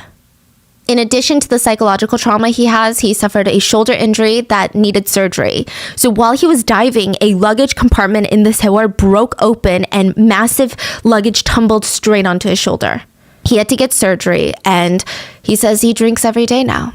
He just drinks because it's his medicine. In the end, his biggest regret isn't even volunteering. His biggest regret was getting there too late. He said, I couldn't even save one person. Many of the civilian volunteers, they all went through so much. So 43-year-old Kim Kwan-ong, he helped bring back 25 bodies. At one point, he lost consciousness during a dive, got swept away in the current, was saved, had to go to the ER for treatment. He stayed in the hospital for 3 days. The minute he got back out, he was back in the water. He went into places where the Coast Guard weren't even attempting to go, not even pretending like they were going to go. He went to places the Coast Guard deemed too dangerous, and he brought back children in his arms. He said, the victims were tangled together in their utter terror, and I prayed and cradled each one of them as I brought them up. The divers did their best while the country did nothing. The country did nothing, especially for the divers. Do you know what the divers got in exchange for their contribution? Nothing. Okay, his only thing that he got, the only reason he did this was for the families of the victims, to give them closure. and to do right by the children of the nation, but his body was wrecked. He cannot dive anymore. He has mounting hospital bills. He has paralysis in his left thigh. The government refused to deem the 39 injured civilian divers during the search operations as wounded by righteous causes, which would allow them to get health benefits and not have medical bills. In fact, the government actually turned their back on volunteer divers. They tried to charge a few of them for negligence when a diver died during a mission. They said, well, it's because of you other divers didn't check his equipment. But the Coast Guard was never held accountable. Divers had to go to court to explain, I am not responsible for another diver's death. I am just volunteering to save bodies. The divers that all tried while the Coast Guard did nothing, they were being used and abused. In 2015, Kim testified about the trauma that he suffered from handling all the dead bodies during the rescue efforts. He said he cannot forget it. He will never forget it. And in 2017, he took his own life. His final text to his loved ones were, I'll see you in a better place in the next life. I'm sorry. So you're mad, I'm mad, okay? Let's all be mad at someone. And there's a whole lot of people to be mad at in this case. Cheonghaejin Ferry Company, the Coast Guard, the former president, and mainstream media. So let's talk about Cheonghaejin Company first. The ferry company, this is the connection to the last episode if you listen to it, and the ferry company's sick obsession with overloading the cargo on their ferries. So this particular ferry, this Sewol, had a capacity of holding 90 vehicles. On that day, there were 124 cars and 56 trucks. Wow. None of them were properly secured. None of them were even tied down. They were just driven onto the cargo port and just left on park. They also took in more cargo than allowed for that size of a boat. Their maximum cargo hold is 987 tons, but they took in 1,157 tons, again, none of which was tied down. Do we know why the person at the beginning turned the boat so much? 15 degrees? Unclear to this day. We think it's incompetence. Just straight up was like trying to do 5, but turn 15. Because it's manual steering. And I'll tell you why we think it's incompetence, because no one was trained. Like none of the crews were trained. Oh, and side note, not all big boats are like that. Many big boats can turn at even higher degrees and be fine. But this specific boat, it was like a industry known thing between this company that this boat can only turn 5 degrees because it's unbalanced. It's not a universal boat thing. It's like this boat can only turn 5 degrees. Now, it's not good to do a lot of degrees of turns, but still, this is crazy. The boat starts leaning to the left, which causes all the cargo in all the cars to slam to the left, which starts leaking in tons of water. Now, remember the ballast water that I was talking about? We have some exact measurements here. Like I said, it serves a very important purpose. It keeps the center of gravity low. But there is another thing that it does. So it's actually compartmentalized the water. It's not just like one big water tub. It's like you have the left tub and the right tub, and I'm simplifying it. And then in between these two tubs, you have these pumps. So what happens is if the boat starts leaning to the left, you start pumping this water to the right tub, okay, to balance it out. The pumps were broken. That is, I can't even describe to you how bad that is. The pumps were broken, and not only that, there's like a mathematical equation to figure out how much ballast water is needed to offset the cargo weight. Typically, it's around the 2 times mark, meaning you need double the water for the cargo. So if there's 100 pounds of water, you can only have 50 pounds of cargo. Okay? In this case, the Sewol was carrying about 580 tons of ballast water. For the amount of cargo they had, they needed 2,000 tons of ballast water. They had a fourth. Yeah, so it's completely off. So off. And that's what they started with. Okay? The crew actually pumped out hundreds of tons of water from the bottom to accommodate additional cargo when they were loading. And as the boat goes, you actually lose more ballast, like water, because part of that compartment is fuel. So as your boat is going, you lose fuel because you're using the fuel. So it becomes lighter. That's why you need extra water.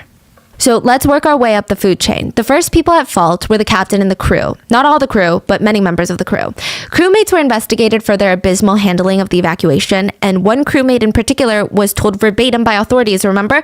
To go tell everyone to put on a life jacket? Yeah, well, he didn't do it. He was just like, oh yeah, I told them, but he just walked around. the deck and was like, okay, yeah. What's crazier is that all the crew members that were on the bridge with the captain, they all left with him. They were some of the first to be rescued.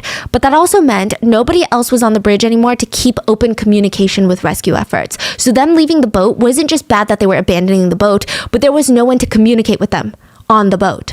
So all these Coast Guards are like, we're trying to talk to people on the boat, but like nobody's on the boat because you guys are all here. That's cool. A former U.S. Coast Guard investigator believes if those announcements of every passenger to stay in their cabin were not made, the passengers most likely, just human nature, would have gone to the deck to see what was going on. Then they would have become easily visible and more easily accessible to rescuers. Now, of course, it's heavily discussed and speculated how much of this announcement played a role in the deaths. Passenger Koo, a survivor, said that the passengers were trapped inside by windows that were very hard to break. He said he actually wanted to escape earlier, but those nonstop announcements kept telling him to stay put. He said the rescue was horrendous. We were all wearing life jackets. We all had time. If people had jumped into the water, they could have been rescued from the water. Another survivor said, the announcement told us to stay put, but the ship was already sinking. There were a lot of students who didn't get out of the ship in time because of those announcements. Okay, fine. So the captain and these crew members, minus a few of the hero crew members, they are horrendous, but how do they f up so majorly? Like, that doesn't even make sense. How do you even not have a loose plan on what to do in situations like this? That brings us to the company that owns the Sewol Ferry, Chonghaejin Marine Company. Chonghaejin Marine is like a different kind of evil, okay? This is in connection with our last episode. Chonghaejin's company's biggest shareholders are owned by another company that is controlled by a billionaire church leader founder Yoo Byung-eun's two sons. And in recent years, it was discovered that the Yoo family received a total of at least $3.82 million from the ferry company. They got paid out, like about $4 million from this ferry company. And you're like, okay, that's great, right? That means the ferry company is doing well.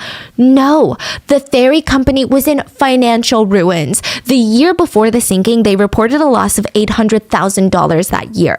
They were cutting down on spending because the bottom line wasn't making sense. And you know where they were cutting down on spending? It was not to give their shareholders money. It was in the training and safety department of employees and new hires. Prosecutors discovered that so much money was being funneled to the billionaire family, nothing was left for the actual company. Nothing was left to train the employees. The company was so starved of funds that they spent only $2 on the safety training for the Sewol's crew members. $2. You get hired, the company spends $2 to train you. And do you know what that money was spent on? It was not an actual training. The $2 was spent to buy a fake paper certificate that said you are now qualified to be a crew member. You have done your safety courses. Life jackets, life rafts were left uninspected from the 90s. And the life jackets weren't even stored where they were supposed to be, which is on the upper decks or near evacuation points. They were stored in the passenger cabins. Crew members who worked for the company admitted in interviews they would have had no clue what to do in case of an emergency. They've never had an evacuation training or a drill. To put it in perspective how horrendous that is, the U.S. Coast Guard regulations require passenger vessels to hold an abandoned ship drill and fire drill every single week. And it's not even like a hee hee ha ha we did it moment. You have to lower a lifeboat onto the water and start the engine of that lifeboat. That is the full drill. So it's a full-scale drill. Clearly, the Sewol did not do this, and Korean Coast Guards never regulated or followed up to any of the drills or training. But that still doesn't explain why the ship sank. Well, we have the overloading of the cargo, we have the ballast water, but there's actually more. All of that is making the balance of this boat just unstable, okay? It's becoming more and more top-heavy. The center of the gravity is not good right now, but it was worse because Chonghaejin bought the Sewol Ferry from another company and modified it and added 2 more levels on top to accommodate passenger cabins, which would bring in more money for them, raising up the center of gravity even more, making it extra top heavy, which you don't want. They also underwent major renovations to create an art gallery where, you guessed it, they housed Mr. Yoo Byung-eun's art, or should I say Ahe's art, that he would sell to them at inflated prices. In the boat? In the boat, there was an art gallery with, also more weight was added because they added these marble slabs, thick marble slabs to showcase his work. And the company knew that what they were doing was dangerous. You can't even act like they were ignorant because it was discovered that between 2003 and 2011, Cheonghae-jin had 5 crashes prior to the sinking of the Sewol ferry. It was even recommended that their license be suspended or revoked, but that never happened. They actually purchased more ferries after 2011. They were also asked in 2003 to stop using the Mangol channel because you don't know what you're doing in there. You guys were in an accident in there. But they continued to use it because it shaves off a precious 7 miles on the trip to Jeju, which is 7 miles of fuel that they're saving on. Also in 2011, Cheonghae-jin Company tried to board a passenger ferry, I think in the Han River, where it's during holiday season. The maximum capacity for that ferry was 200 people. They tried to board 500, and the only reason that a tragedy didn't occur is because passengers on board threatened to riot. They were like, no, you're not going to board that many people. This is insane. But that's how blatant they were in bending the rules and putting lives in danger. Dock employees had even complained that anytime they helped load or unload the Sewol, it would just roll around in the water. Company officials decided Sewol should be sold because of the complaints and the safety concerns, but that was vetoed by Mr. Billionaire Yoo Byung-hun himself. The executives instead started repeating the new mantra for the company, which was load as much cargo as possible. None of the cargo was ever chained or lashed down, meaning it would just smash around. The saddest part to all of this is that all the overloading of the Sewol, it brought in an extra $3 million. That is $10,000 for every passenger that died. That is it. $10,000 for a life. What's insane is that there's regulators for these things. You can't just start a maritime company and be like, okay, well, I'm going to do whatever I want on my boats. There's regulators. The Korean Register of Shipping was an agency that's responsible for these things. They never followed up or facilitated inspections. Thankfully, many of those inspectors and regulators are in prison. And so now, we know that Mr. Yoo Byung-hun's children, the billionaire kids, if you guys have watched the last episode, they were also in prison, and Mr. Yoo, the billionaire, was found suspiciously dead in his apricot orchard during the nationwide hunt for him immediately after this. Oh, that was the time. Yes. Like right after this, everyone was like, what the hell is going on with Cheonghae-jin? They're like, who owns Cheonghae-jin? Oh, the major shareholder is this random company. Well, who owns that company? There was a manhunt. Now, it is speculated, and I think all these people should be in jail, by the way, but it is speculated that the manhunt for them was a very smart tactic for the President Park at the time, because she was putting a lot of heat on the family versus government response. She was saying, government response was bad, but this is the reason it even sunk in the first place. Yeah, so the corruption and incompetence does not end there. What about the Coast Guard? I don't think I need to reiterate how badly they dropped the ball on this, but it was horrendous. They should be ashamed to even wear a uniform. The first rescue vessel, Coast Guard Vessel 123, they went to the ferry and they waited 20 minutes before they even rescued the captain. Because they're like, well, we got here, but we don't know what to do. So they just sat around until someone was like, I guess you could send a small boat and try to rescue someone. Do you see anyone? They're like, yeah, we see some people on the deck. They're like, okay. It was also revealed that the Coast Guard not only refused to rescue people essentially, but they made it harder for civilians or other nations to help. So when civilians came and they're like, I'm going to try to rescue people, the Coast Guard was inspecting their stuff, looking at their stuff. I don't think you shouldn't do that. Where's your license? Do you have a fishing license, or were you out here illegally fishing? I'm trying to save people. I'm trying to do your job. They're like the parking ticket police, and people are dying. They also were so bad. Eventually, once it was deemed that everyone was dead, the U.S. Navy and a lot of their professional divers were brought in to recover a lot of the bodies that were hard to find. The U.S. Navy took one look at how the Korean Coast Guard was handling things and said, unless you fix this list of insanely abysmal conditions of safety, we are not sending a single American in there. So the U.S. Navy and professional divers were finally, after months, asked to come in and rescue some not rescue, but recover bodies. And the U.S. said, okay, fine, we'll go take a look. The Navy looks around where the ferry had sank. They have a list of the most egregious safety violations that they'd ever seen. And they're like, we are not sending a single American into the water unless you fix all of this first. And the Korean Coast Guard was like, then I guess we'll just figure it out ourselves. They just refused to make it safe for anyone to dive. It was bizarre. The US Navy was like, this is bizarre. Just how unprofessional and unsafe and ultimately how annoying you're making this and impossible for people to even help you. Like, you can't do your job, but now you're making it impossible for me to do your job. Ridiculous. Now, another thing about the Coast Guard, remember the Mokpo Coast Guard where the first helicopter comes and saves someone, right? Well, another helicopter comes in to save people, and they don't really ever save people because he's just a helicopter driver. He actually asked the head chief of the Mokpo Coast Guard to like get in his helicopter so that they can save people. And the chief was like, oh, I'm really tired from last night's work, and I feel like the helicopter noise is going to give me a headache. So he just sent one of his officers who just circled around the ferry the whole time. And then once all of this starts getting leaked, you know what a lot of these entities do? They start deleting files, mass deleting files, and the Chindo authorities that were also involved, they actually went as far to delete all their CCTV footage from inside their government office building the day of the incident.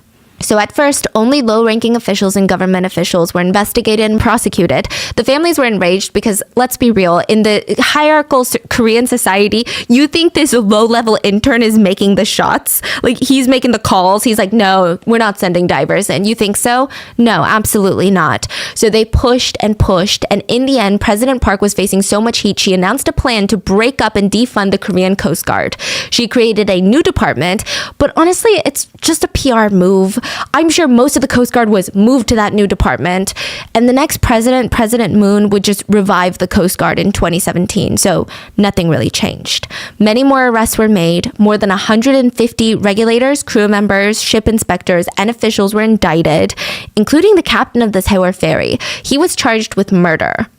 And he said, I bow my head, and I just thought if people were leaving the ferry without the proper equipment, they would drown or drift away in the water.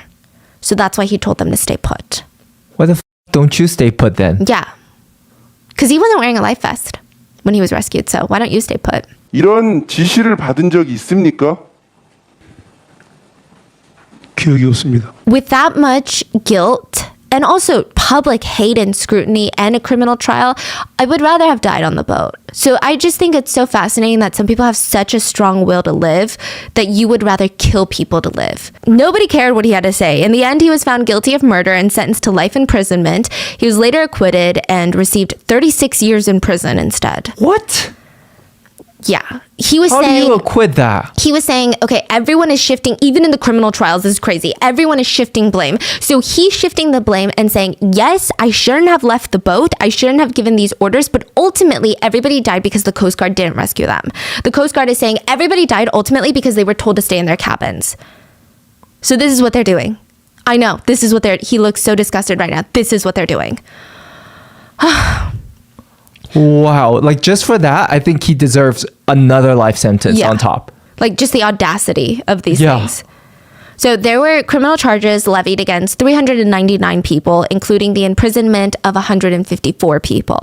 6 survivors from Tanwon High School were subpoenaed for their testimony during the criminal proceedings, and they said, a ferry with about 300 passengers, most of them students, is sinking fast. But instead of staging full-out rescue efforts, the crew members are nowhere to be seen, and the Coast Guard is just watching from afar.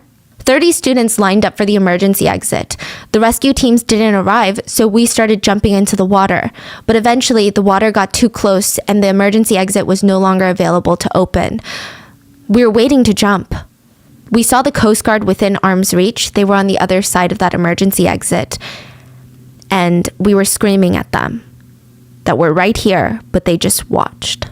Parents were understandably infuriated with all of this, with all these people and entities, but there was still the problem of the missing bodies. So by the summer of 2014, more rescue teams were sent in, and bodies, at first, there were more found, and of course, it was few and further in between. But at one point, a body was found in an area that the divers already claimed that they had searched multiple times. So let's say they said they searched room B on the 3rd floor. They said, we searched that like 10 times. And then a body was found by a rescue diver in room B on the 3rd floor. So of course it brings the question of competency of the recovery efforts yet again.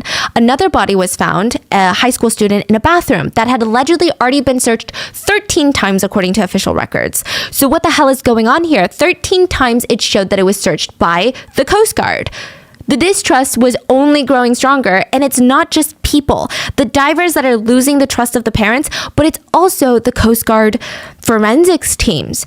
So the way that they would do it is these Coast Guard divers would dive into each room of each level and they would collect a water sample.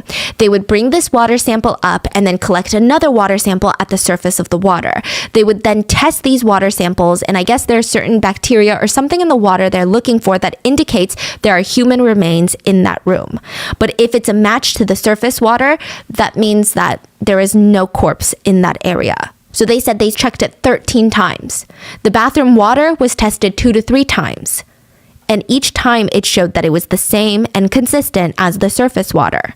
A volunteer diver found the girl in the bathroom. It is heavily implied that these Coast Guard divers were lazy and just collected 2 samples from the surface of the water and said one was from the bathroom down in the boat, one was from the surface water. Oh, they're a match. There's no body in there. We're doing so well. Nothing is going right. The authorities didn't get one thing right, and the dives were getting even more dangerous. And there are actually a lot of more deaths that are associated with this that are not including like the 300 on board. A Navy officer was injured and passed away. An Undine Marine named Mr. Lee passed away during a dive, which I know that we talked badly about Undine, but that's the company, not the employee's problem. He was actually diving when he just lost contact with everyone on surface. So his colleagues went into the water. He was found dead. Yeah, his air supply cords were tangled and he was unconscious without his diving equipment on. It's not really clear what happened. An x-ray of his chest showed no irregularities, but a scan showed that his skull was filled with air. Now, a few weeks later, another civilian diver passed away. July of 2014, a helicopter from rescue operations crashed, killing all 5 officers on board and injuring a high school student. There was another death linked to the sinking that shocked a lot of people. The vice principal of Tanwon High School, Vice Principal Kang, he was found hanging from a tree near Chindo Island.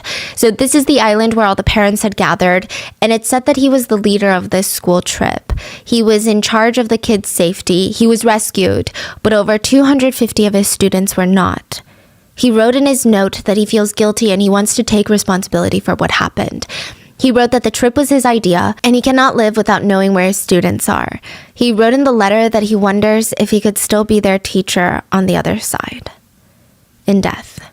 He asked his ashes to be scattered around where the ferry went down.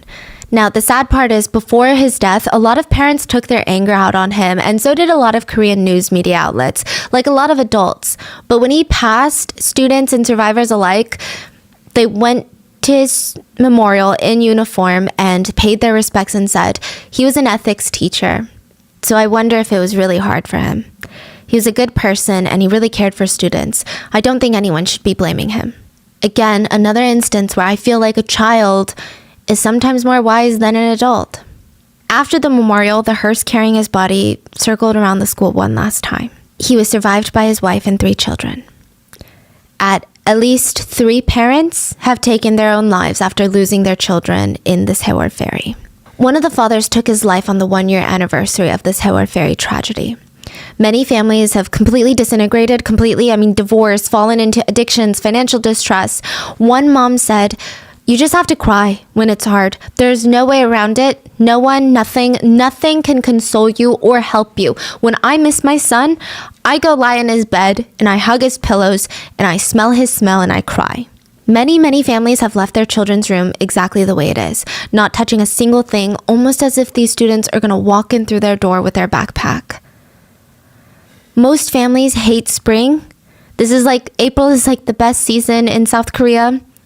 They hate it. One victim's mom said her husband, the victim's father, has these intense nightmares. And she said, "My husband constantly has nightmares, kicking his leg, even grabbing me by the collar. And one night when I hugged him, he just let out these screams and he cried like a baby. He just looked so lonely." Many siblings of victims fell to self-harm and depression. One sister has her birthday on April 19th, and for years, it was too hard, too painful for her to even celebrate. And for the first time, she asked her parents if they would like to join her for dinner for her birthday. So it's been very rough for these families, rescue personnel, but also the survivors. Survivor's guilt is a scary, scary thing. I mean, I think it's confusing. Like, how do you even process that type of emotion? There was a 71-year-old woman who was eating breakfast when she heard screaming. She saw people just sliding down the floor, so she grabbed a railing and saw everyone tumble like dominoes. She remembers going into shock, but this young man grabbed her arm and screamed, "Come on, hold on to me tightly." She was trying to let go and slide down with everyone because she was so exhausted. She's 71, but she's like, no, I can't hold on any longer. She said she was exhausted, but this young man never gave up on her and kept holding her arm. He grabbed her and pulled her up. He failed, so he pulled her up again, and this time it worked. He escorted her to the rescue boats, and she would not have made it out without him. She wanted to ask for his name, but it was so chaotic, he was just gone. Her 4 friends she was traveling with for like this Jeju trip, her 4 friends died. She suffered a broken back, and she said, I'm grateful. I want to thank that young man. I want to buy him a meal or at least hold his hand or give him a hug. Like, what else can a lady like me do? But how could it be that an old woman like me survives and all these young people are still in there? It is such a shame. Civilians very early on realized that they were being lied to, so they tried to show their support to the parents with yellow ribbons. Even while news outlets are still lying, civilians tied yellow ribbons everywhere to show their support, to show parents, we know and we are supporting you. Since then, yellow ribbons have been used to symbolize mourning for the Sewol Ferry victims, but it's almost now become synonymous with skepticism against the government and standing up to corruption. A lot was exposed about high government officials when this case broke, like how President Park was unavailable for up to 7 hours during the initial incident. So not only was she unavailable, but her and her administration falsified schedule records to show that she was on official duties at the time, which she was not. Which, even if you're on official duties, I'm sorry, your nation's children are dying on a boat, get it together, it can wait. She just wasn't involved. I guess I don't know if she wasn't alerted, or I don't know if she wasn't making enough calls, so now all these officials are covering for her, or her administration is covering for her. Now, President Park's administration was also exposed for bullying and threatening reporters and news networks for reporting on the truth. They even indicted a Japanese reporter who shit on her for handling this tragedy in the way that she did, and Japan slammed South Korean prosecutors, and the chief cabinet secretary of Japan said, freedom of press should be respected, and that indictment was far out of the norms of the accepted wisdom in the international community. So it's clear, the president cares about her appearance domestically and oddly, very much so internationally, and that's it. And when she decided she was sick of people calling her out for her vile, disgusting behavior, she said this about the Sewol tragedy. It's time to overcome the pains and hardship from the Sewol incident and move on to build a new South Korea. We cannot stay trapped in the sadness and frustrations that have gripped us for the past year. At this point, bodies were still being recovered. Not everyone has been put to rest yet. She was later impeached for corruption. This is a big part of it. Her ratings dropped drastically after this. And shamanism, oddly, were the reasons that she was impeached. We have a video on it, but anyway, not a great person. In the end, 9 bodies were still missing in the incident, and the parents stood by each other to make sure those victims came home to be laid to rest, which would ultimately lead to the Sewol being salvaged from the bottom of the seafloor, but it took a very long time to get there. The parents requested that the Sewol ferry be salvaged immediately because evidence, the bodies are intact, like, we need to do this, right? There are speculations that the government went out of their way to come up with a million reasons on why this was impossible. It's theorized that they were scared that the evidence would show incompetence. One big thing that got a lot of people mad was that out of 172 survivors, more than half of them were rescued by fishing boats and other civilians and or commercial boats that had nothing to do with the government. One survivor said, I wonder why the rescuers who first got to the ship didn't do anything about 100 or 200, I think, were trapped inside. They were just picking up the ones at the top. Now, can we talk about the salvaging of the ferry real quick? Okay, this is crazy. 2 months, I think it was like 2 months after the sinking of the ferry, 7 private companies brought in proposals. So this happens a lot with these sometimes natural disasters, sometimes national disasters. These private companies will bring in proposals, and it was 7 maritime companies that said, hey, we have a way to salvage the ferry. This is how we're going to do it. This is option A, this is option B, this is option C, and this is how much we would charge the government to do it. Thank you. That's our proposal. It's almost like a government bid. All these companies are trying to get this deal so that they can salvage the ferry. Now, one company in particular had a very unique plan. The problem with salvaging this ferry was not, oh, let's just lift it up by cranes and then bring it ashore. It's not like that. It's so complicated because you have bodies in there. You have evidence in there. You want to keep these bodies as intact as possible. So there's a lot that you're working with, and it's in the channel, the Mangor channel, so there's a lot. So their plan was to tilt the boat onto its side again, because right now it was like inverted. Tilt it to its side, crane it onto a floating vessel, and salvage it there. That was like their plan. The government reads this proposal like 2 months after the sinking. Everyone says, when are you going to salvage the boat? They said, we have to do tests. We have to find the perfect solution. You guys, you don't understand because you don't know, but it's so hard. You know, this is in the water. It's very, very sensitive issue. We need to make sure none of the evidence gets lost. We need to make sure the bodies are intact. So it's going to take some time. We need to do a lot of tests. A year later, the government comes out and says, after a year of that, we have amazing news. We have found the best solution. They take credit for the solution that they had on their desks 2 months after the sinking, and they pretty much copy that proposal word for word. And that was exposed by Newstapa. Parents of victims gathered together in front of government buildings to stage a hunger strike, not for money, but for the truth. They just wanted answers on how something like this could have happened. For months, the country mourned with them. And there's a moving story about a father who ate nothing but water and salt for 46 days.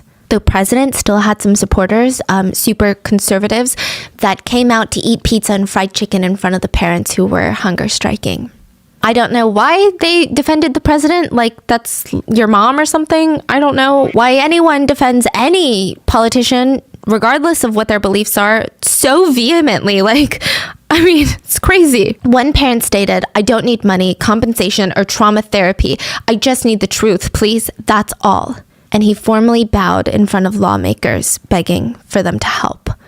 Families of victims even shaved their heads in public in a demonstration.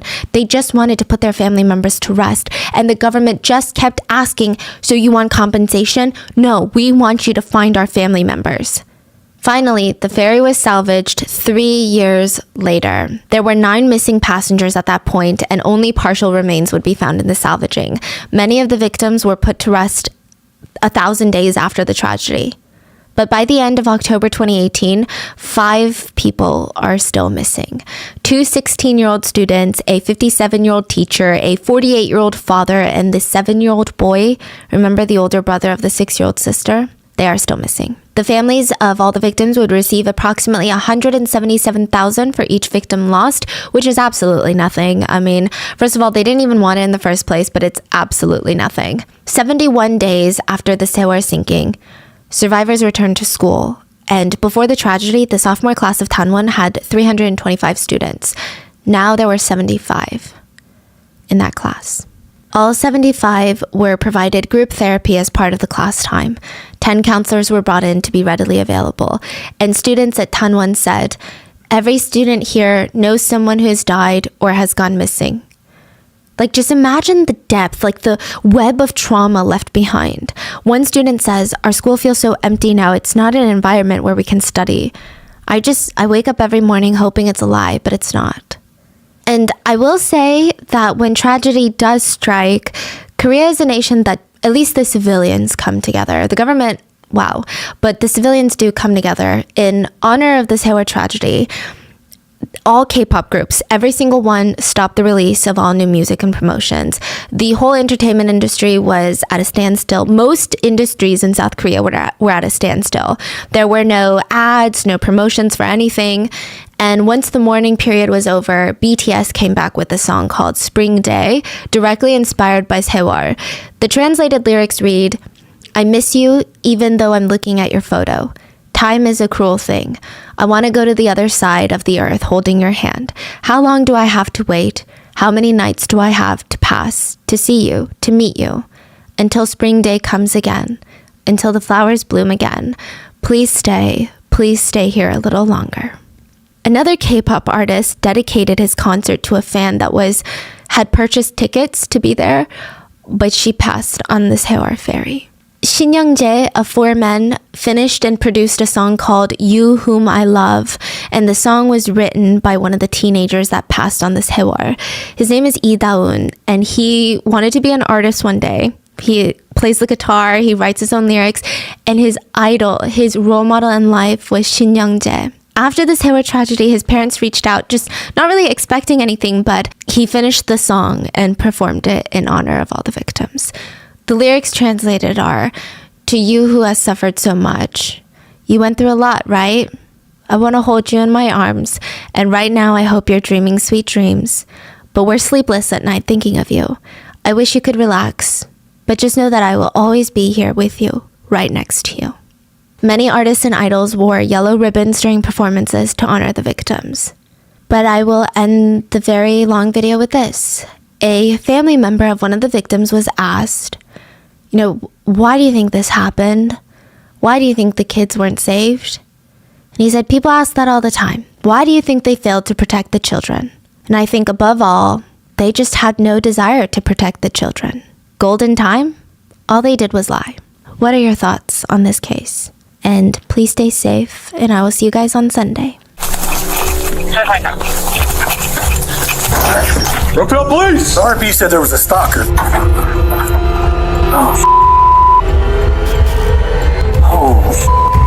82 days before the murder, there is a break-in. And in the event of a break-in, usually something is going to be stolen from the house.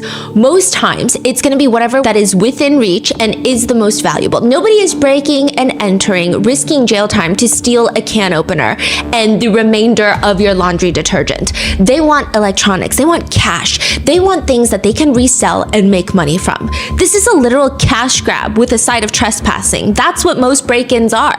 It's devastating, but at least you know that the motive is very clear.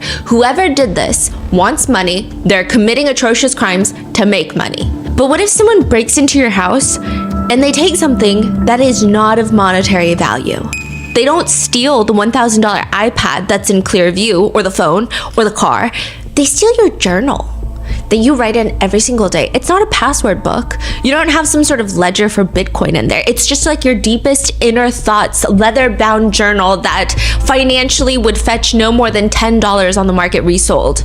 Or what if someone breaks in and you check the entire house up and down, nothing's been taken, nothing. And it's not like they didn't have time. And then you walk by the console under your TV, and there's the picture frame, the picture of your entire family that you framed last year during Christmas. The frame is still there, but the photo is gone. They had time to take the photo out of the frame, but they didn't take anything else? No valuables? What are they planning on doing with the picture?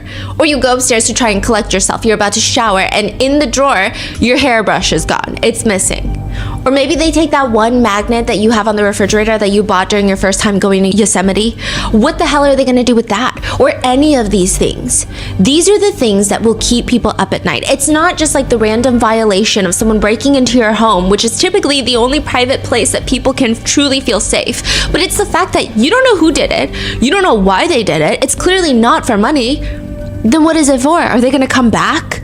For the Krug family house in Colorado, it's even more alarming than all of those.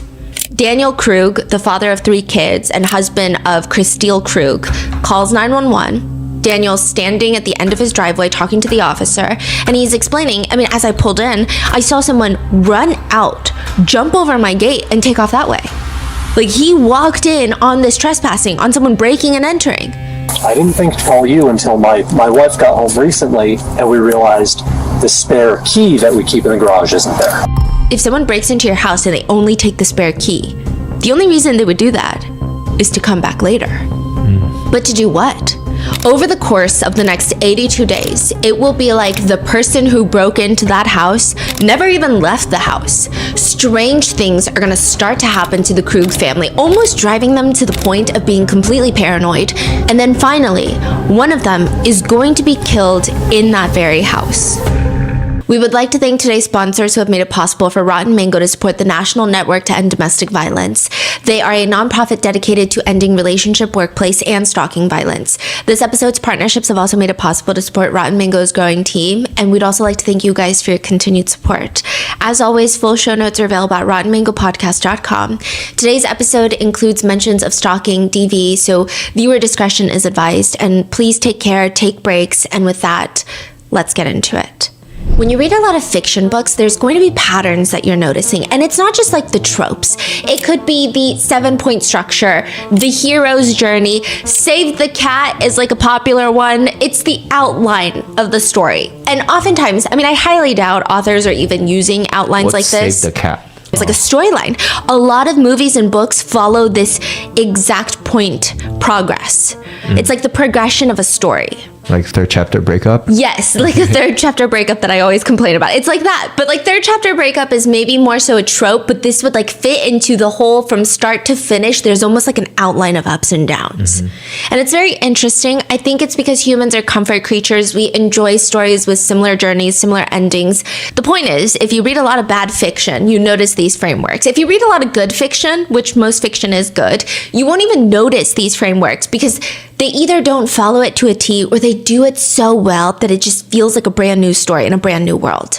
But ultimately, most books can be boiled down to the 3-act structure, which is how I'm going to boil down this case for you. Not because I think that this is reminiscent of a fictional storyline, but because somebody involved in today's case thought that their plan would play out like the movies.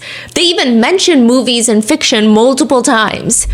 Act 1 is the promise. You get thrown into the world and you don't really know what's going on. And the Krug family house sits in the middle of a residential neighborhood where all the neighbors are closely stationed nearby. Their houses are very close in proximity. The streets are smaller, the sidewalks are well maintained, people like to walk their pets outside. It's the neighborhood that a lot of the houses decorate for Christmas, and at night you have to close your blinds, otherwise the red and green, not so jolly anymore. They're gonna drive you crazy when you're trying to sleep, but not December of 2023. Something happens in the neighborhood. As the Christmas lights are going off, police are stationed behind "Do Not Cross" yellow tape. It's been like that for a while.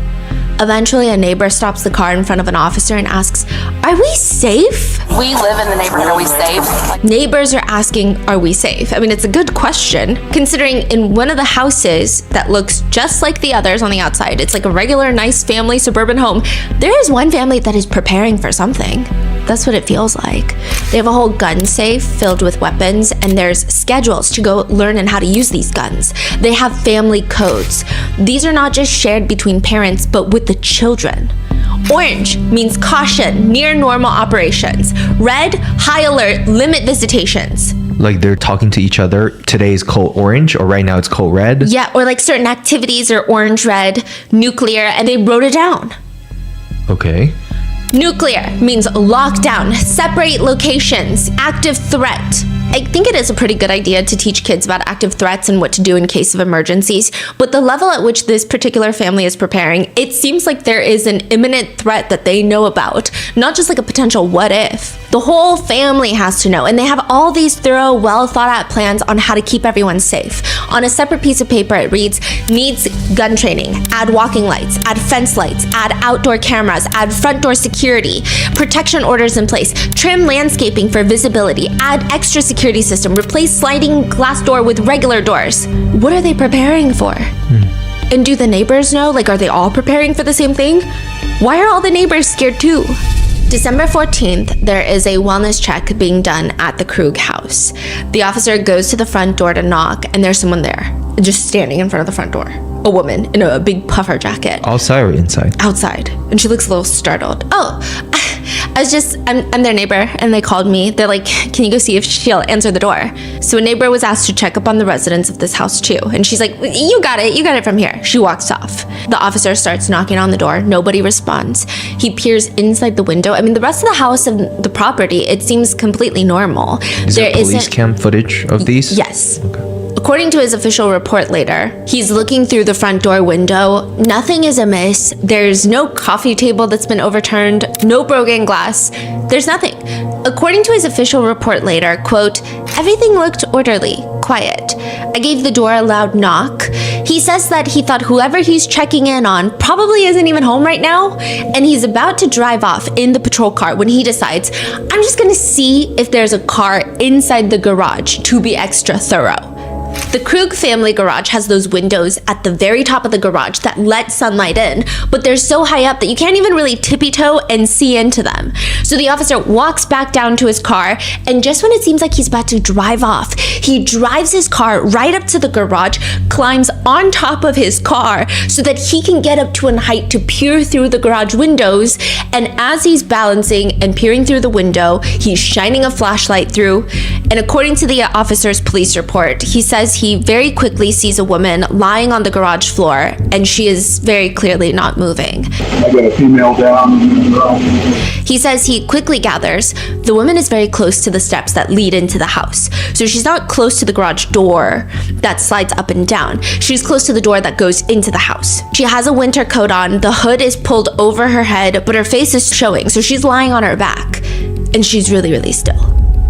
He immediately radios in 151, send medical, and 110, I need a forced entry, I got a female down in the garage.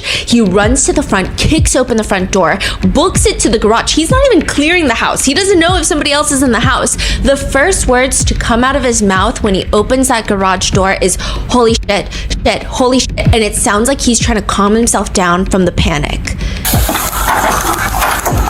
Oh, shit. Holy shit. According to the report, I noted a significant amount of blood, which appeared to be fresh, noted by the bright red color. The blood is running down the wall, and the woman's head is about 2 feet away from the wall, so there seems to be some sort of blood splatter or a traumatic event enough that blood would end up on the wall. There's more blood underneath her head. According to the report, he says he very quickly sees that she's clearly not moving, and he gathers, okay, so she's close to the steps, and there's blood on the wall, there's blood on her. It seems like she probably might not be alive. This is a life-threatening fatal amount of blood. He's calling for backup, he's calling for paramedics, he's administering CPR, and he's trying to gather as much information as possible. Initially, he realizes that there's trauma near her right temple, but because of all of the victim's hair, he can't make out what is causing the bleeding. He just knows that she's bleeding. It could have been a fall. Her neck is kind of slanted to the left. It could indicate a broken neck. It also could have been from a small caliber weapon, but he can't be sure. So if it was like not a small caliber weapon, it probably would have left a certain type of fragmentation to the head that he would have been able to quickly identify. So he's so unclear about what even caused this. All he knows is he's not picking up a pulse. He opens the big garage door that leads out into the driveway because he just got radioed in that paramedics are about to pull up. So he wants them to have direct access into the garage because every second is life or death. He opens the big garage doors, and instead of uniformed officers or medics, there's an older woman softly walking towards the opening of the door, and she catches him performing CPR. She catches a glimpse of someone laying on the garage floor covered in blood, and his report reads, it appeared to me the woman was either a neighbor or a relative. She was visibly upset, clearly seeing me perform CPR. I quickly asked the woman to stay away from the garage, knowing other officers were coming into the area. I requested via radio that they contact this woman and escort her from the garage. Hello, ma'am. I need you to stay out, please. Next to you today and interrupt this apparent relative that's on scene, please. It seems like she's freaking out. There's multiple angles of this, of the older woman walking up to the garage, but it seems like she takes a step back and then she wants to go forward, but then probably her logic is like, no, let the police officer do the medical help. You're not going to be helpful. So then she eventually walks down away from the garage door down the driveway. How old is this woman? I would say maybe 60s, 70s. Oh, wow. I mean, this is a family member who just walked in at the precise time that her loved one is on the floor, on the garage floor, covered in blood, and an officer is performing CPR. Does she see exactly who's down there? Yeah. And it's not an accident, and it's not a coincidence. All of this was planned. Even her showing up at that exact moment was planned by somebody else. She's escorted away from the garage, and all the backup officers arrive at the scene. Paramedics rush in, and they realize it's not a head wound that they're working with. I mean, she does have a head wound, but that's not the only thing. Under her thick winter coat, there's one mark, and she has been stabbed near the heart. Who would want someone in the Krug family dead? And does this have anything to do with the break-in that happened 82 days ago? Act 2 of a fictional story usually is the confrontation. It's the structured escalation. It's kind of the why. Why are we even talking about any of this? 35 days before the murder, there is a text message sent to Christelle Krug. Christelle is the mother of 3 and the wife of Daniel Krug. So 82 days before the murder, Daniel Krug calls the police and is like, hey, I just saw some guy break into our house and I talked to my wife and we realized the only thing stolen was our spare key. I saw someone, I think it was a guy, but it was so fast. Yeah. Blue jeans, gray shirt, run out, jump over my gate, and take off that way. Everything seems to be there, except a spare key. The house key, 35 days before the murder, so this is after the break-in. Christelle Krug gets a text message. Saw you at dentist. I like clean teeth for my COCK. You got me so horny and slutty in my car, so I nutted on yours. See you soon. Christelle is like, the dentist? How would anybody know that she's at the dentist? Christelle checks her car for a tracker or anything else, and there's nothing. I mean, she hasn't posted on social media. She's barely online these days. She values privacy over everything else since the stalking started. She took down all her personal photos, family photos. How would they even know that she's at the dentist? This is a stalker. Yeah. And this is not the first message? No. She's been getting messages all month long. He said he nutted on hers? Yes, on her car. This is the first time the stalker is like, I saw you at the dentist at this time. And she knows there's no way. It's not even just a message of like, the stalker was saying all things like, I'm going to kidnap you. You should leave your husband for me. But now it's very specific. I saw you at the dentist. Was she? Yeah. And the dentist plaza has like a ton of other businesses in the same plaza. So if someone even just tracked her phone, it would be unclear which business or establishment she's visiting. How would they know specifically she went to the dentist that day unless they're tracking her car or they're watching her in person? Then another message. He doesn't deserve you. You know it. He doesn't satisfy you. That's why you keep all your boys on the side. You're a dirty slut and I know how to satisfy you. Admit that no one satisfied you since me. I see you flirting with waiters, almost begging for licking your lips, and you got your boobs out. Don't know how many fucking boys you kept, but I'll save you. I know he's keeping us apart. You don't belong in that big house. You belong with me. I'll get rid of him, and then we can be together. So easy. The stalker sends another message. They have random security. They let me park and walk right into his building. Been there for weeks. Give me the signal and he won't come home. Every married bitch I ever banged wanted to get rid of their husbands. I'll do it for us. Help me get rid of him and then we can be together just like you want. I'm planning a big birthday party for you. Just you, me, and 20 friends. I know you're a dirty slut and I'll treat you right. You can be slutty with me and I'll take you. You don't want the fake married life. You want to be dirty and I will save you.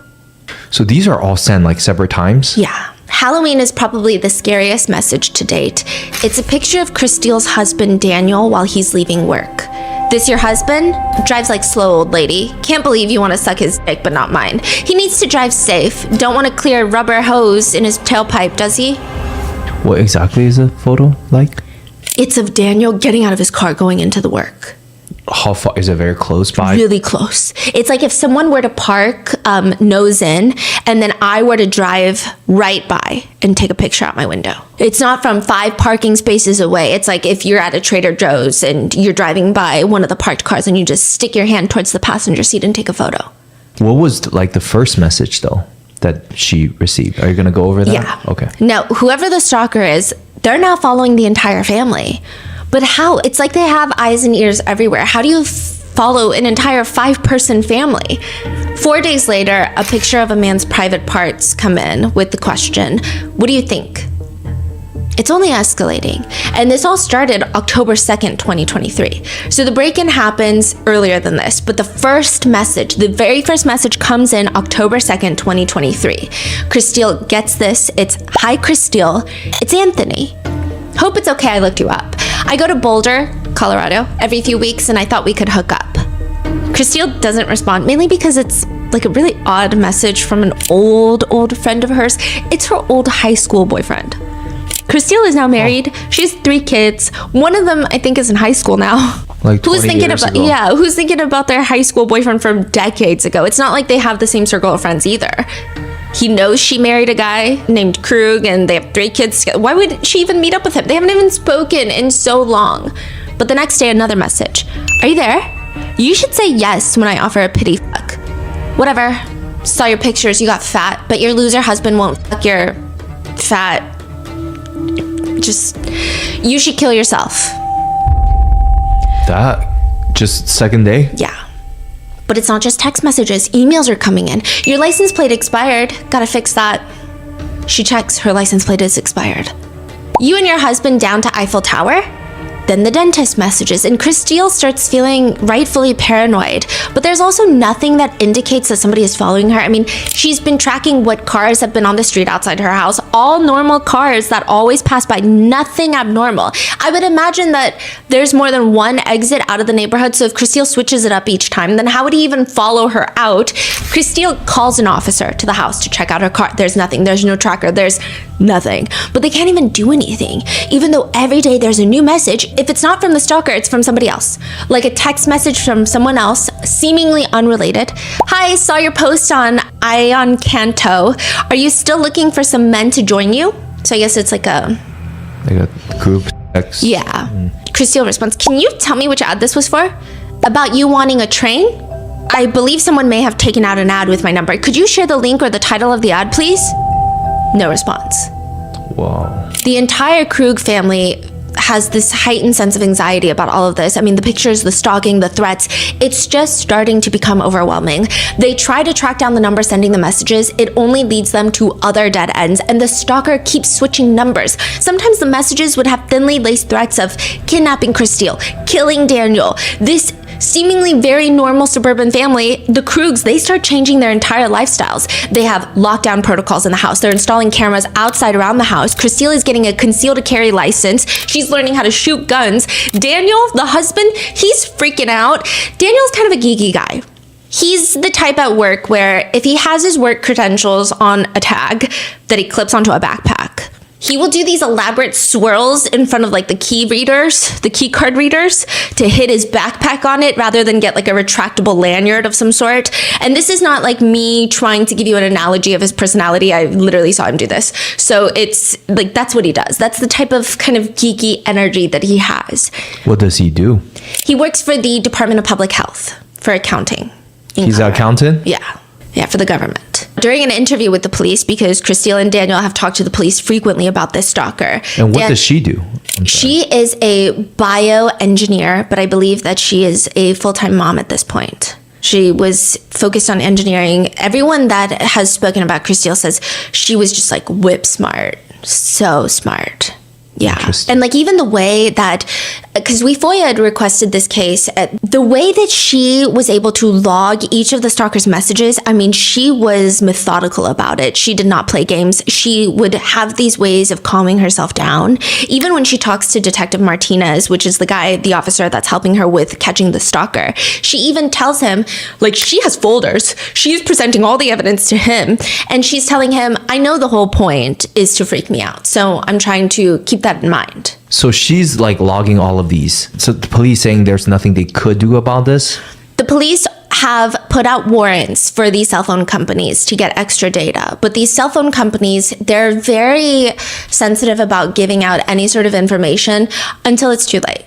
Is it like a known caller or is it a fake number? Yeah, it's like text now numbers where you can generate like a Google number. Right. And then if you give a warrant to Google, they're going to stall until maybe somebody's dead. Then you can get an expedited warrant to catch a killer. But at that point, it's kind of too late. Yeah. During an interview with the police, you know, Daniel is just saying like, I went to the grocery store briefly on Tuesday, and someone behind me dropped a can, and I panicked. So what am I doing? I'm panicking, and I'm doing a job of protecting my wife. It just seems like this whole family is falling apart because of this stalker. Christelle, on the other hand, she's not putting up with this. She's ready to go to war for her safety, as she should. She gets the meeting with Martinez. Martinez even says she came into the interview room and just kind of took over and just told me everything. Like, this is what's happening. She's bringing out papers, files, documents. She got a full-blown report from the PI. The first message saying this is from Anthony, right? Yeah. That's the first person of interest. And yes. And she got a PI to track all of his addresses, all of his associated phone numbers, but they keep moving from different parts of the state. She's handing this all to the police, all of this. And she's like, this is my ex-boyfriend from high school. This is his name. I think this is his current address. Officer Martinez opted not to go talk to Anthony because his problem was there's not enough to arrest him. So if they go and talk to him without arresting him, that could set him off. Okay. What else? They need to gather more information. They need to wait for these phone companies to come in with the data to have enough evidence to arrest him. So Officer Martinez is like, I mean, I could go talk to him, but if I don't have that evidence, I can't arrest him. So we don't know what he's going to do after we stop talking to him. Because that they only have a message saying that's his name, but there's not evidence linking it to his number. Yeah. So they have a message saying, hi, it's Anthony, and then all these crazy messages. And then a PI who separately finds Anthony's home address. Right. There's no evidence to say that that is Anthony. Anyone could send a message and say, hey, it's Stephanie Sue, but like you have no evidence that it's Stephanie Sue, right? So he's like, I could go talk to him, but if it is Anthony, that could set him off. Right. Like he could go crazy after that. And I don't know if that's a good risk. Do I agree with that kind of sentiment? I don't know, but that's how the laws are. So I would say blame the laws more than Officer Martinez. I don't know, maybe I'm too personally invested. There's a lot of body cam footage, and there's a lot of footage of people, family members rightfully initially being upset with Officer Martinez, but later all of Christelle's family have come out, and it seems like Officer Martinez took it very hard. So we'll get into it, but because the way the laws are set up, it's not like Martinez doesn't want to go and talk to him. It's not like he's being lazy. It's more so, I can't even arrest the guy. And I keep trying to remind myself, this is intending to be terrorizing. This is intending to scare me. So like, I'm like, okay, take a deep breath, take a breath. Yeah. Christelle tells her family members, it's either going to be me or him that's dead. And I'm going to do everything in my power to make sure it's not me. If this were a fictional story, which it's not, and again, the only reason we're comparing it to one is because there's somebody in this case that thinks that this is going to play out just like the movies, is going to be this theatrical, beautiful, cinematic ending, and it's not. But Act 3 is the resolution. It's typically where everything collides together, the clues start clicking into place, the story's central question is answered, usually who did it and why. At the Krug house, backup officers, paramedics have all arrived, but it is too late for Christelle Krug. She's dead. She's been killed. Someone stabbed her in the heart in her own garage. One by one, all the family members are arriving to the house. Christelle's mother was the one that saw when the garage first opened. That was her own mom outside? Yeah, that was Christelle's mother, and she is now being comforted on the street by the neighbor in the puffer coat. Nobody knows if Christelle is dead yet. The officers don't want to tell the family members until everybody's gathered. Christelle's dad, Lars, arrives. Christelle's brother, Lars Jr., arrives. Her sister-in-law, Kate, arrives. The last person that they need to wait for is Christelle's husband, Daniel. Thankfully, all the kids are in school. The police don't want to tell anyone until they're all gathered. Daniel's the last to arrive, and he parks further away because there's cop cars all surrounding the house. He runs up to the cops. They're telling him, back up. Under no circumstances are you going into that garage right now. My house! Hey, stay back, stay back, stay back, stay back. This is my house! I understand. He freaks out. They tell him family's on the side. He books it to the family. Nobody's giving him information. Finally, an officer walks over and lets them know that she's gone. Daniel's on the ground, he's on his knees, he's sobbing. Even Christelle's mom is comforting him because there's just a lot of guilt coming in. Daniel is hyperventilating, saying things like, I didn't protect her, I was supposed to protect her. I was supposed to protect her. Christelle's autopsy states that she was attacked from behind with a blunt object, bludgeoned in the head, rolled over before being stabbed in the heart. All everyone knows is, unless the police catch this guy, Daniel Krug is probably next. And if this were a fictional story, if this played out like the movies, this is where the resolution would come in. They would all find the guy, Anthony, the guy that's texting and stalking Christelle. They would arrest him and all the questions would get answered. Anthony's a bad guy. He'll get what's coming to him. The story isn't happy at the end because how is it going to be happy? But you get to see Anthony rot in jail. But this is not like the movies or the books. I mean, this is real life. It never happens that way. Through the body cam footage of the officers at the Krug's house, there's this one part where all the officers are pulled to the side, away from the family members, away from the neighbors, and one of the officers tells the others, Yeah, I don't know the backstory. Husband said there was a dude who's been stalking her and threatened to kidnap her. Where's this and dude Martinez from? was involved, and Martinez just said, hey, this is a Jim big or old... something? I don't know, dude. I don't know the history on that part. Martinez does, though, and he said he's coming in. So, like I told him, you can see if Butler needs photos with this big old house. Other than that, we're just kind of securing the scene and waiting for detectives, you know? they all point to the blue piece of tape. So over the Google Nest camera on the front door, there's a blue piece of tape covering the camera. It's like a Ring camera, right? Yeah, and they just covered someone came and covered it with blue tape. And the cop is like, did you do that? The guy's like, no. So they're like, that's interesting. It's really interesting.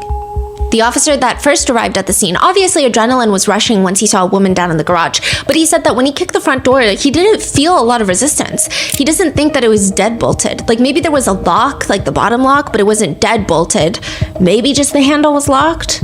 But the most interesting conversation the police have, away from the ears of family members and neighbors, is that this is still an active investigation. We're going to treat every single person here as a potential suspect.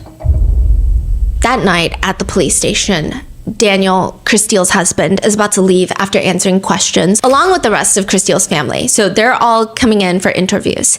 And he turns, and before he leaves the police station, he stops in the police lobby, and he's talking to one of the officers, and he says, He took my children's mother for Christmas. They're never gonna get over that. I don't care if you capture them. I don't care if you kill them. Find out. Don't just assume it's me. Keep looking. What do you... Don't just assume it's me? Yeah, what do you mean, assume it's me? Daniel is Christelle's husband. Daniel says so himself. I've seen the movies. It's always the husband, isn't it? But you need to find him. Inside the Krug house, near one of the action plans, in case the stalking escalates, there's a tiny little post-it sticking to a bookshelf, and it reads, "Whoever fights monsters should see to it that in the process he does not become a monster. If you stare long enough into the abyss will gaze back into you. Nietzsche." Handwritten? Handwritten. What does any of this mean? Informing the adults of the Krug family of Christelle's murder is one thing. To inform her 3 kids is a totally different situation. And this happens to be one of the... Okay, like I could... Sometimes words are very bland. I feel like the words heartbreaking, gut-wrenching, horrendous, heinous, they're all pretty empty at this point. I think it's just so shitty. I believe it's the eldest daughter. She's in high school, and she already knows that something is wrong before police and family members come to pull her out of school. She's in the guidance counselor's office when the first officer shows up, and she's explaining like she saw a lot happen through her phone because this family has been stalked. They likely all have access to the phone cameras, and she's like in high school, so definitely she does, and they're probably all alert, watching for any suspicious activity, and she's crying, and she says, "My phone notified me of my house cameras going off. There's police at my house." There was police at the house and an ambulance, and there was a stretcher. I couldn't bring myself to see who was on the stretcher, so I called mom and dad. My dad picked up, and he's crying, and he like wouldn't tell me what's going on. He told me to shut off my phone, and my aunt is coming here to pick me up. So the officer is trying to gather intel because the officer knows everything that's happened too. What has been going on at home? So this dude has been threatening my mom, stalking her, taking photos of my dad, saying that he's gonna kill him. Do we know who this person is? One of her exes, I don't know his name. Like an ex-boyfriend? Yeah. And they broke up a while ago. They ended it as friends, so this has all come as like a really big shock to my mom. But she mentions to the police officer, he's been contacting her from different numbers, sending pictures of my dad, saying that he's gonna kill him. He hasn't mentioned anything about me and my siblings yet, which is good. He posted something to a website trying to recruit guys to help him with whatever plan he's going, and he's been contacting my mom through all of this. And so my mom has contacted the police, and she has like a whole bunch of people on this case, but the thing is, he's making it sound like she's helping him and she's not. So we're really afraid that the police are going to turn on us. So she's been trying to protect herself, so she has a gun, and she's in the process of getting her concealed carry license so that she can protect herself and us. And then yeah, when I saw the camera, I assumed that she would have to use that gun. She tells the officers that my parents don't have the best relationship. It's not violent whatsoever. They just haven't been getting along. They won't get a divorce. They say it's for the children, it's best for us, but at least I know their marriage isn't doing the best. Like, it's never bad enough for her to pair up with this guy. So she's explaining the stalker is making it seem like Christelle and the stalker are gonna kill Daniel so that they can run off together. And this little girl, like the daughter, is like, that's not, like, I'm telling you, like, my mom would never do that, please. Right. So she is kind of thinking that the mom was self-defensing her, like, yeah, and maybe killed the stalker. Whoa. Throughout this, she's breaking down, and because in the FOIA request, it's all blurred, thankfully, but you actually see the moment when the kids are told. I'm not going to include it. But I think it's important to know it's like a very heavy moment, because all of this the importance of that comes full circle later. There's almost this speculation, from the daughter at least, that the stalker was trying to kill the dad and make it seem like the mom was part of it, trying to frame the mom. Whoever's out there stalking Christelle, it is not their first time. It's not their first time creating multiple identities and creating multiple phone numbers and changing their locations just so they could stalk a woman. And there is a lot of potentials to debate here. The messages show that the stalker would have an idea of what their end result was going to be, and then completely change their mind and then think about something else. At first, they want to kidnap Christelle and likely hold her captive. There are messages of kidnapping her and then the stalker believing that Christelle would finally be happy with him. Or if that's too hard, they could just kill Christelle. Maybe that's the better plan.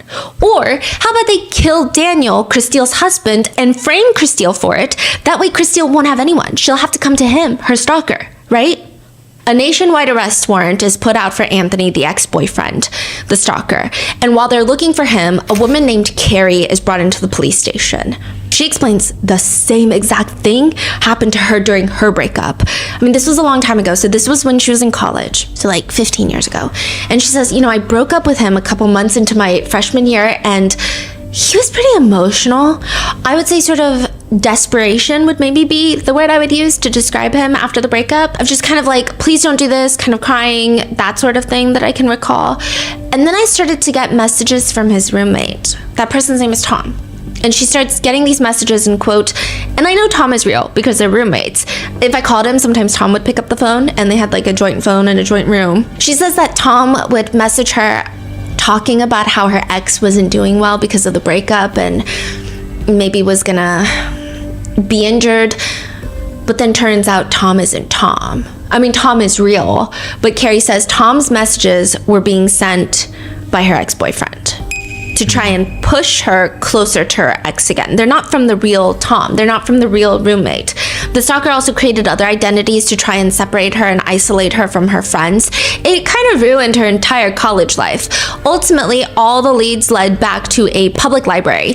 Even though she and one of the officers that she was working with, I mean, they knew who it was the ex-boyfriend, they just didn't have enough evidence to get him. And so the police were like, okay, and your ex-boyfriend is Daniel Krug. Damn.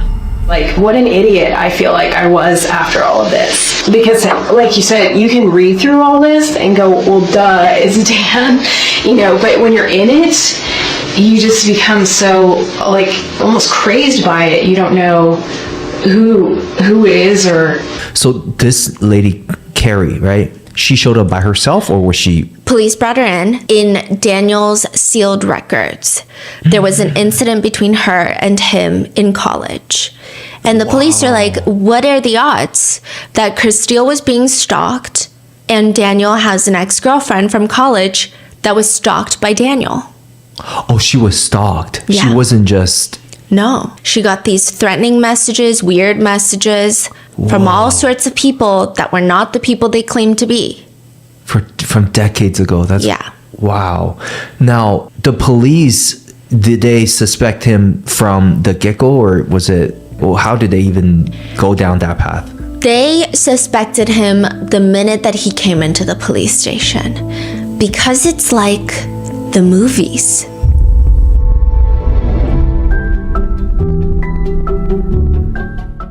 Have you ever waited for an item that you thought you bought online, but then it never comes?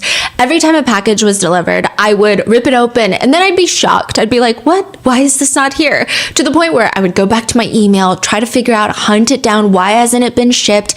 Turns out I never bought it in the first place. I just had it in my cart and I had been thinking about it so much that I tricked my brain into thinking that I bought it, which made me think, I wonder how many customers this is happening to and how many businesses this is happening to, which is why I will forever be obsessed and not stop talking about Shopify. For a limited time, we had a collection of Grandpa Mango's art for sale online, and Shopify was like the secret formula to launching our small business. The purple shop button is the secret ingredient. It's just one tap at checkout. You don't have to dig through your purse and your wallet for your card. You don't have to re-enter your addresses. It's the kind of thing that once you have it, you cannot imagine going back. Shopify's Shop Pay is trusted by millions of merchants across the globe, and it's the single biggest reason Shopify has the best converting checkout experience on earth. Shop Pay removes the friction that kills sales at the finish line. See less carts go abandoned and more sales with Shopify and their Shop Pay button. Sign up for your $1 per month trial today at shopify.com/rotten. Go to shopify.com/rotten. That's shopify.com/rotten.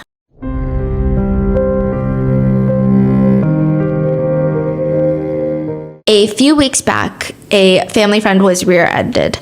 She kept hesitating about calling a lawyer because she didn't want to seem like she was making a big deal out of nothing. But here's the thing. If you've been injured in an accident, you should not let assumptions prevent you from going after fair compensation. Your recovery, your family stability, your ability to pay bills and move forward with your life matters so much more than maybe I'm being dramatic. Morgan & Morgan is the largest law firm in America, and they've successfully recovered over $30 billion for their clients. And when it really counts, they don't back down. Their team includes over 1,000 attorneys working across the country, giving them strength and resources to help you get your life back on track. Hiring the wrong firm can be disastrous, but hiring the right firm could substantially increase your settlement. If you've been hurt due to the negligence of someone else, you can check out Morgan & Morgan. Their fee is free unless they win. Just click the link in the description below or visit forthepeople.com/rotten. That's forthepeople.com/rotten or dial #law 529 from your phone. This is a paid advertisement.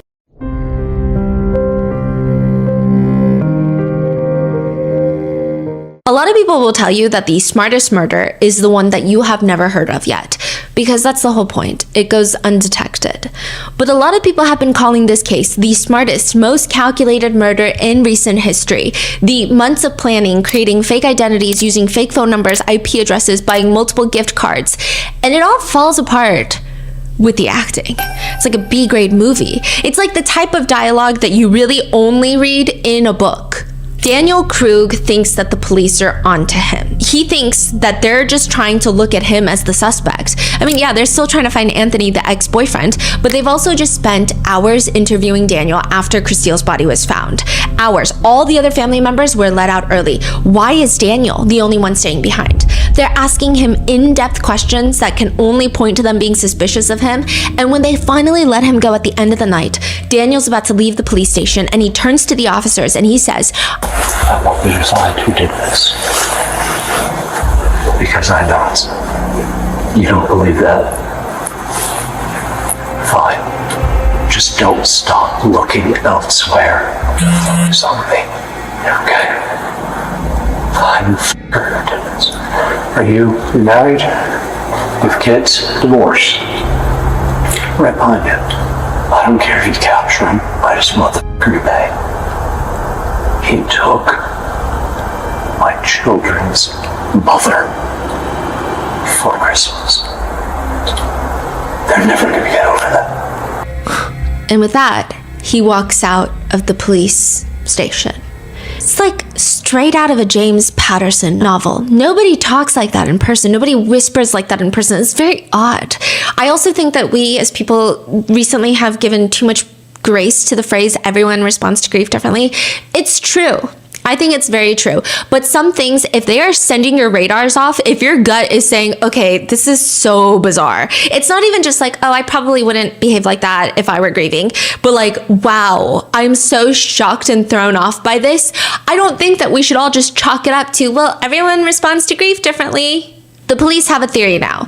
The way that Daniel has been talking, the things that family members have told them, they believe that Christelle wanted to divorce Daniel, and Daniel decides he's going to pretend to be a stalker to drive his wife straight back into his arms. This will be the catalyst that brings them closer together. This is what they need to reconnect. These are theories from the families? The police. Oh, the police. Gathering from all the interviews that they had with family members. December 5th, 2023, Christelle gets an email. Hey gorgeous, I can't visit you anymore. No more Colorado time. My girlfriend doesn't want us talking without her. She says you're gonna let cops get after me, after you off him, but she doesn't know you like I do. We got a new place with lots of room on the East Coast. She said you can move in with us. We like 3 ways. Trash your husband and come. You know how to get me when he's dead. I mean, it's kind of a nonsensical email, but ultimately it kind of seems like the stalker is gonna lay off. He's saying, like, I'm moving to the East Coast. I don't have time to go to Colorado. I mean, this is what Christelle thought. But 9 days later, Christelle is dead. And that's what the police can't wrap their heads around. If Daniel is the stalker, let's say hypothetically he is, why would he send this message saying, hey, I'm not going to come to Colorado anymore? And then why would he kill her at the end? Because they thought maybe Daniel's sending these messages to get his wife closer to him. So if Daniel's the stalker, why would he say like, hey, I'm the stalker, I'm gonna lay off? Because that would indicate the relationship is going well then. Maybe Daniel's like, oh, she's already so close to me now, I don't need to keep stalking her. We've like fixed our problems. In the FOIA request, we got a ton of videos where Daniel is sitting in front of a white cinder block wall and he's got a phone up to his ear and he's staring at the screen with his parents on there. Have you ever gotten like jailhouse calls with the families? Calls, like sometimes audios. You'll get random audios, but really they don't like to give these out. How many hours of that did you get? I think overall we had hundreds of videos because there were a lot of officers at the scene of the crime and every single thing was body cammed. I mean, there's a lot of body cam video that ultimately we would sit through and then it would be like a 1-minute conversation at the end between an officer and a neighbor and the officer is just like, drive around. This is taped off, drive around. I think it was like 100 jail call videos. Dang, okay. It was a lot. And a lot of them is like just yapping. A lot of them is weird. And Daniel is sitting in jail. He's about to go on trial for murdering his wife. And he's telling his family, I didn't do this. The stalker is still out there. And they put the wrong guy in jail because they think it's like the movies and it's always the husband. And it's not me. And my kids are not safe. He's ranting. He's worried about his kids. He's adamant that someone else killed Christelle. And just like how her stalker wanted to set her up for his potential murder, he believes that the stalker set him up for her murder and nobody's listening to him. So now Christelle is gone. He's sitting in jail for something he says he didn't do, but nobody's listening and his 3 kids are out there and he's pleading with his elderly parents, I need them safe. I don't know where or who did this, where he is or who he is. I need my children out of Colorado. He's also concerned about Stockholm Syndrome. The kids are staying with family members on Christelle's side of the family, and he says, But now we're back to my original fear of Stockholm Syndrome. I do not know what she has been told. I do not know what she believes. I do not know if my children even want me anymore. Did he say Stockholm Syndrome or? Yeah.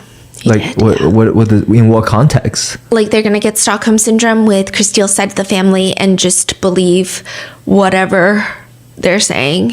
And Christelle's side of the family thinks that he's the stalker and he's like, no one believes me that I'm being set up. He's like, I'm probably sleeping like 16 hours a day because of the depression. I sleep, I read, I cry, and that's about it. And there's obviously frustration too. He says, I don't understand how you can put in a claim. So he's claiming someone stole his identity to do this. Daniel's parents are completely supporting him and they agree with him, but they're also concerned about him sitting in jail. He says about the food that he eats a lot of ramen because, quote, if you ever find yourself watching TV and you see a cat food commercial, we look at those commercials here with a sense of longing. The collective decision here is that food commercials should be banned in jails and prisons because even horrible food, I would never eat Taco Bell, ever. It's disgusting. And yet I see ads for it and I'm like, that looks really good. It's clear the pressure is getting to Daniel, though. On the phone with his parents, Daniel gets emotionally charged because he's in jail and he doesn't know where his collection of valuable coins and medals are. Apparently, Daniel's mom spoke with Christile's family about it and they didn't know it either, where it went, and Daniel explodes. So that tells me that they are going through the house, and they're not supposed to. They were supposed to give a written list. No. You call, you text, whatever. They are not to have unrestricted access to whatever the fuck they want. And no. But what that tells me is they're sifting through everything, and they're looking for whatever is of value, because fuck you, Dan, because they don't want me in that life. And I'm not there. Okay, honey. Okay. They don't get to treat me like this. No, That's all I do. That's all I do. I'm the one who has to accommodate everything. They want to sell the house? Fine. I have to sell the house. They don't want to let me speak to my kids? Fine. I'm not allowed to speak to my kids. I get fucking nothing. I'm so sorry. I didn't want to hurt you. It's not your fault. It's not your fault. It's not your fault. Sorry. I told me to make you cry.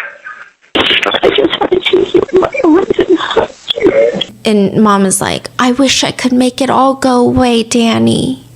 Wait, this is so weird. Yeah. Is this giving like a movie? Does he talk like a toddler or what's? He talks so weird. There's only like one person I can think of that talks like that. In a time, kind of like, huh? It doesn't even make sense why you're being so theatrical. Like, grief is one thing. Theatrical is kind of weird right now. Like, it's so he's like angry, but in a very theatrical way. Yeah, it's like that. Yeah, it's like no. Interesting. And he takes a lot of pauses at really weird moments. I mean, I talk pretty dramatic, and I think that I might be even more dramatic when my emotions are high.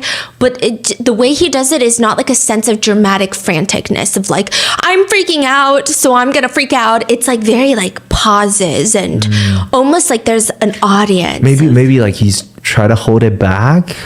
But it doesn't feel like that either. He can't scream in there. Maybe he can't throw a tantrum in there, so he's like holding it down to. But that's alarming too. Yeah, okay. How are the kids? Daniel's asking. They were fine. They look good. They're keeping busy. But he just keeps getting angry at the thought because he comes back to it again where he thinks Christile's family members are taking things of value from the house, and he says, and I want a complete list of absolutely everything, because if I find out they're parsing out things among different family members, I'm going to be pissed. Okay. I want people arrested for stealing things from my wife's estate. His mom assures him that she took the jewelry box in his closet with his cufflinks, and Daniel asks his mom, did you find Grandma's ring? No. Then they stole it. Danny, please. It was with my cufflinks. And then I have to find out what pawn shop they're getting rid of all of my shit at. That's so weird. What's going on? You have a lot more things to worry about right now. Listen, okay, so like does he believe he's getting out tomorrow? Yeah, and okay, all of these, like when you FOIA requested, they just put like jail call. No, it wasn't even like jail call. It was like public release, and then it's like a bunch of numbers because that's how they, log it in their format. And so every time I'd click one, I have no idea what I'm getting into. Sometimes it'd be like his mom being like, oh yeah, so the weather today, and we drove, and like we made a snowman. And then the next one, he's like, they fucking stole it. And I'm like, every single one was so vastly different from the next one. Like you could have no idea what was gonna happen in the next jail call. And then sometimes he's so composed and he's like, don't worry guys, we have to be strong. And he's making jokes about Taco Bell. His mom keeps reassuring him, they're not taking your stuff. They're not taking your stuff. I wouldn't be too surprised if the police are listening to this call, if they stole my fucking ring, just like they stole my credit card information. The police? That's what he claims. Okay. As the murder trial is nearing, it's Daniel's brother who decides to tell him the truth. Daniel's brother is in a lot of these calls, and he tells him, support is dwindling. Okay? From the families? Yeah. Mom and Dad want to believe you very much. I want to believe you very much. We wish, we hope. And also, now there's not evidence that's been hidden, right? There's a lot that's come out. And as imaginative as I can be with finding explanations and ways to theorize how that, this or that could have been the reality, some of it is beyond even my creativity. Daniel doesn't really respond. And again later, on a private call just between Daniel and his brother, and now us and everyone else with a penchant for FOIA requesting cases, Daniel's brother tells him, I want to believe in you. And at the same time, I will be totally honest.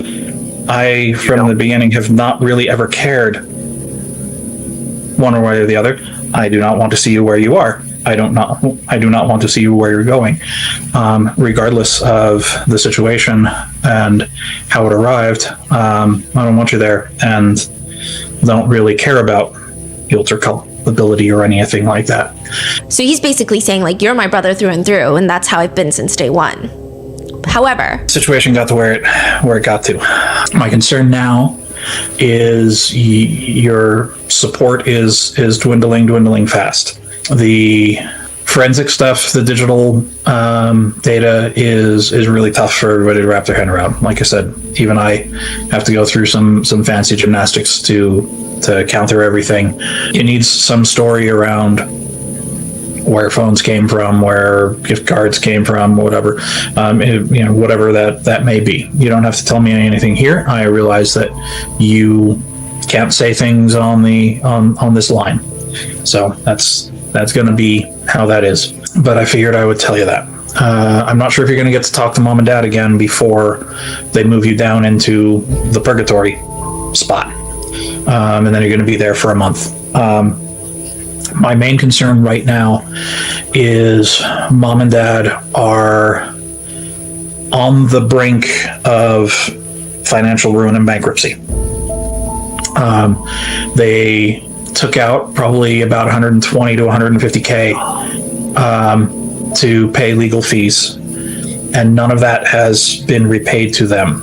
Daniel's brother keeps telling him, and the brother is like, you keep complaining and being emotional about things with the parents, and the parents don't have resources, and they become emotional because you're emotional, so they take out loans, and they're about to get bankrupt, and they're about to lose their car and lose everything. And he's like, things like taking the kids out of Colorado because they're not safe, that's gonna be $100,000 in legal fees that we don't have the money for, and it's not gonna work, so just drop it. Oh, I see. He's like, don't even talk to Mom and Dad about it, because they're going to want to pull out a loan. They're going to want to try and help you. But I'm telling you, it's never going to happen no matter how much money you throw at it.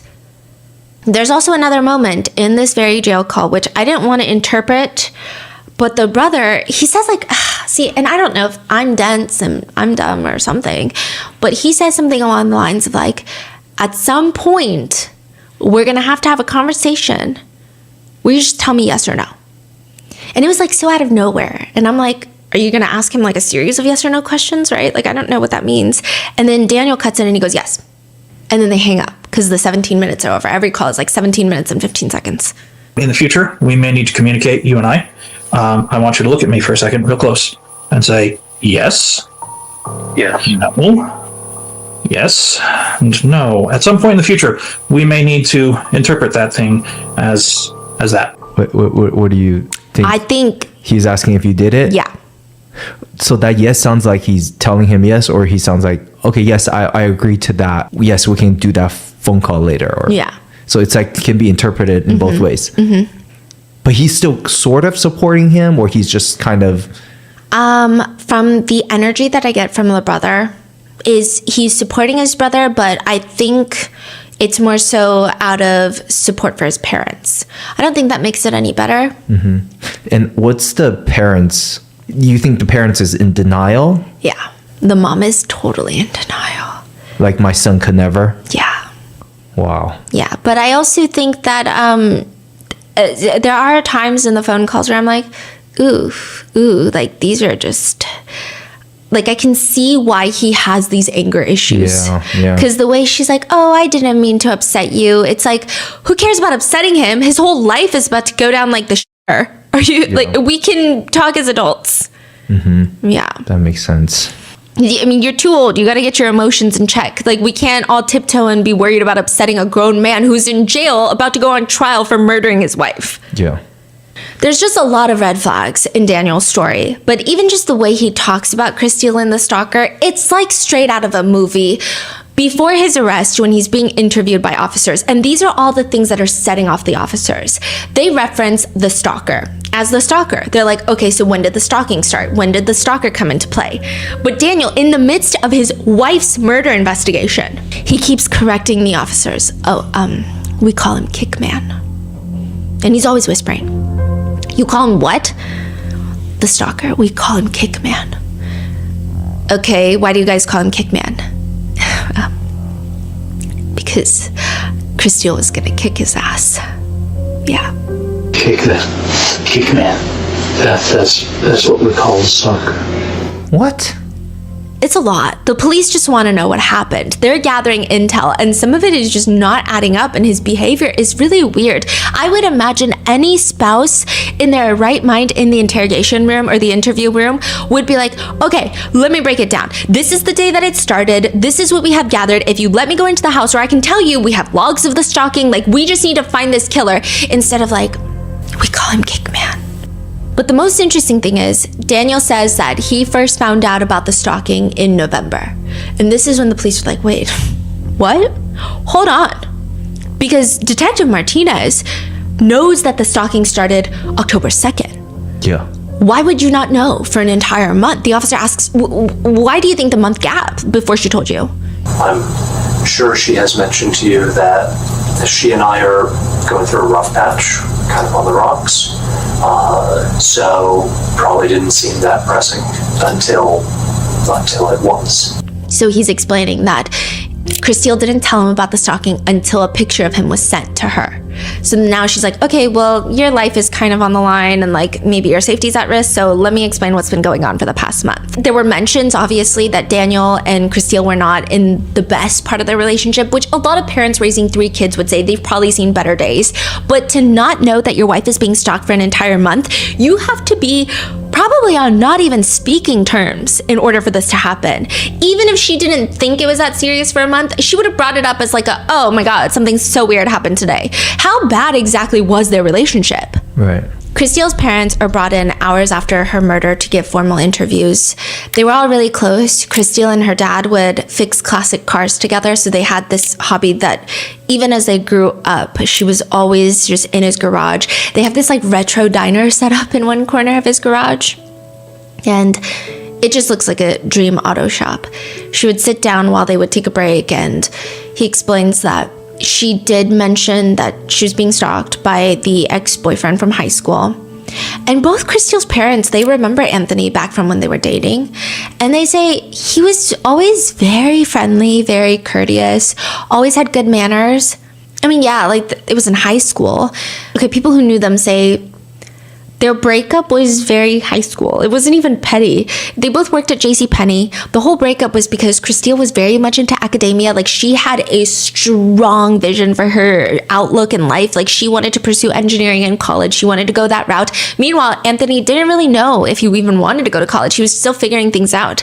So the way that Anthony even spoke about Christine after they broke up, people said that Anthony spoke about her like she was his great first love. Naturally, he did reach out a few times over Facebook asking how she is. Nothing weird, but maybe he's upset that she never made any sort of advancement towards him, never wanted to see him, or maybe something big happened in his life and now he's turning on Christine. But how can somebody go from being this kind-hearted, genuine person to a stalker? Or like maybe Christine's parents didn't really know him. Christine's mom is a bit more open with the detectives. She's distraught, she's holding it together, and she's telling the investigators everything they need. Her life was hell these last months and last year. Her husband and her were not in good terms. He was in complete denial. She'd tell me how he was. Did she ever give you insight on what kind of led her to feel like her marriage was over, or? Dan is explosive. but I've never seen him, hurt her. He would hurt the kids, but some people think the corporal punishment is okay with kids. Like what, physical? Probably, yeah. She was worried about that. But she told me he was in denial, that she told him that this marriage was over, but she would stay until redacted graduated. Just in my gut, I can't shake this feeling. And what is that feeling telling you? I can't shake this question. Is he the one that's been doing this with Anthony? This is like the first interview. Yeah. The mom who witnessed her daughter's death, she was comforting him at the scene. And now she's saying that maybe they're working together. Yeah. And it's just like a bunch of small things. It's not like a big, aha, we caught you. Just like weird. Even at a recent family birthday party, Daniel is out by the window the whole time in case the stalker is surveilling them in the neighborhood. But something about it just feels performative. Wow. It doesn't feel really anxious. It doesn't feel like, okay, I'm so stressed. It just feels like, look at me being a protector. Christile's brother, he knows that the two of them, Christile and Daniel, had been separated, but still living together mainly for the kids. He has a different take. He tells the authorities, she was fully convinced that it was Anthony. My mom has always been suspicious, and I just don't know where that comes from. Can you elaborate on that? Suspicious how, or? My mom? Yeah. It's the difficulty finding Anthony. Why is it so hard to find Anthony? Why can't there, cell phone records or IP stuff? So my mom was very frustrated with the inability to locate one person who is so frequently contacting my sister. Why is that such a difficult thing to do?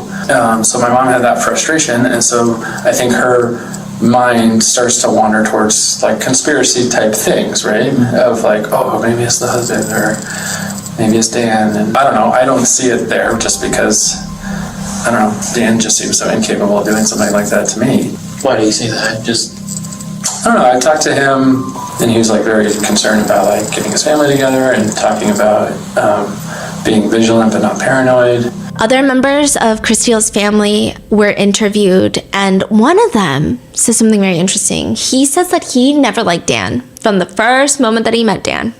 Who is this? It's I believe it's an uncle.